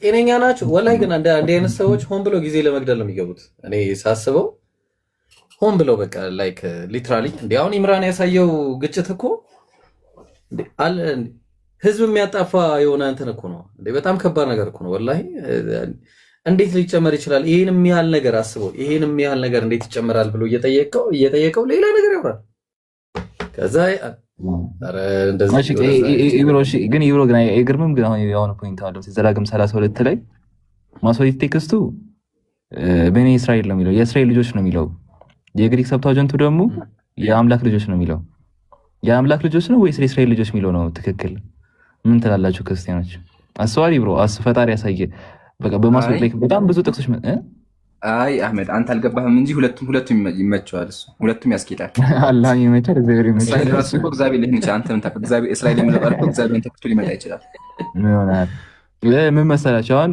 ለምሳሌ ዘዳግም 38 ላይ እንደዚህ አይነት የእስራኤል ልጅ የአምላክ ልጅ ብሎ ሁለት ፖይንት ያነሳል ኤርምያስ 27ን አንድን ተመልከቱ ስለ ኢዮአቄም መንገስ ይናገራል አንደኛው ደግሞ ስለ ሴዴቅያስ መንገስ ነው የሚናገረው ገብቶሃል አንደኛ ነገሥት ምዕራፍ 4 ቁጥር 26ን ስትመለከቱ አንደኛው 4000 በረት እንዳለ ይናገራል አንደኛው ደግሞ 40000 በረት እንዳለ ይናገራል እዛት አንድ አምስትን ስትመለከቱ ልክ አንዱ ላይ 70 ሰዎች ይላል አንዱ ላይ 75 ሰዎች እያለ ይናገራል አይደል የቁጥር ስተት የገለጻት ስተት የሰዎች ስተት በጣም ብዙ አይነት ስተት የስተት አይነት እንዳለ ነው ያለው ባይብል ላይ ወላ አማርጣችሁ የትኛው ስተት አሳዩ ማለት ነው ያለባችሁና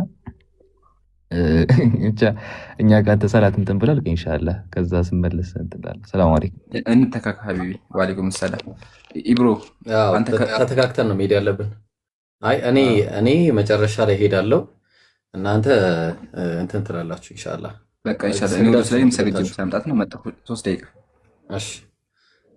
እሺ አህመድም ሰግደና እሺ ሰግዳችሁ ነው ከዛ እንተካከለ እኔ ሴት ደግሞ ትቀጥላላችሁ እሺ ሞላ ይላል ሞላ አቤት አቤት ሰላም ብለናል እንዴት ነህ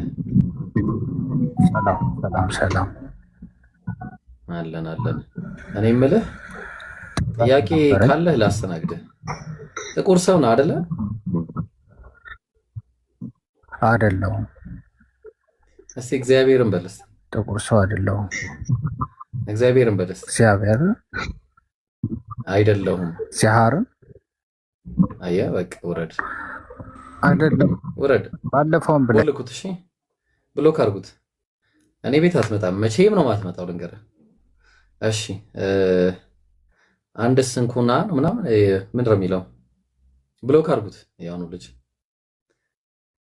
እኔ ቤት ብሎክ የሚደረገው እሱ ብቻ ነው ልንገራችሁ ሌላ ሰው ማንንም አላረገም ምክንያቱም ባለጌ ተሳዳቢ ሪፖርት ብቻ የሚያደርግ ሰው ነው እሺ ታብታብ አድርጉ ያ ጀማ ታብታብ እያደረጋችሁ እሺ ቀጥል ማን አሁን የገባው ቀይ ፕሮፋይል ያለው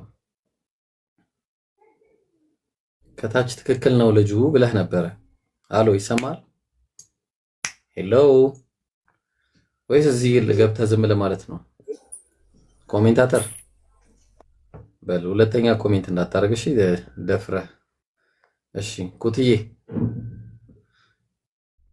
ሰላም ኢብሮ እንዴት ነህ አልহামዱሊላህ ደህና ነኝ ሁሉ ሰላም እሺ ጥያቄ ነበረኝ እሺ ጠይቅ ጥያቄ እንዴት መሰለ በእስልምና የመጨረሻው ዓለም ዘመን ላይ ደጃል ይመጣል ይላል አለ መምጣቱን በምን አወቅ ስለተነገረን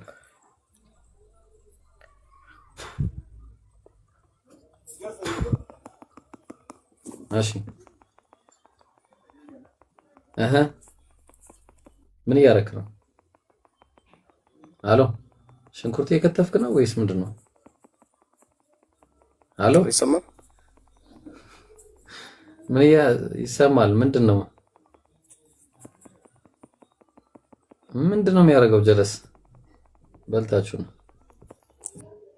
እሺ ሌላ ጥያቄ ያለው ሰው ግራ ጋባችሁ እኮ ጋይስ ምን ሆናችሁ ነው እሺ ናስቲ ኮሎኔል አሚሮ ሰላም አለይኩም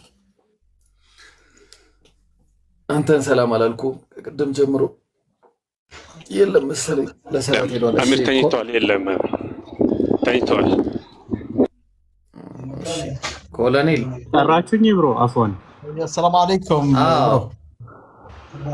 አይ ወአለይኩም ሰላም። ሙስሊም ነህ እንዴ? እሺ ሙስሊም ነኝ። አይ እሺ፣ ክርስቲያን እያስተናገደ ነበረሽ? አስተናግዱ። እኔ ታች አለሁ እያደመጥኩ። አይ እሺ፣ እሺ። የዘወትር ተከታታያችሁ ነኝ። በጣም ደስ የሚለኝ በቃ አላህ ጨምርላችሁ። ሌላ ምለው ነገር የለ። እሺ አባቴ። አሚን አሚን።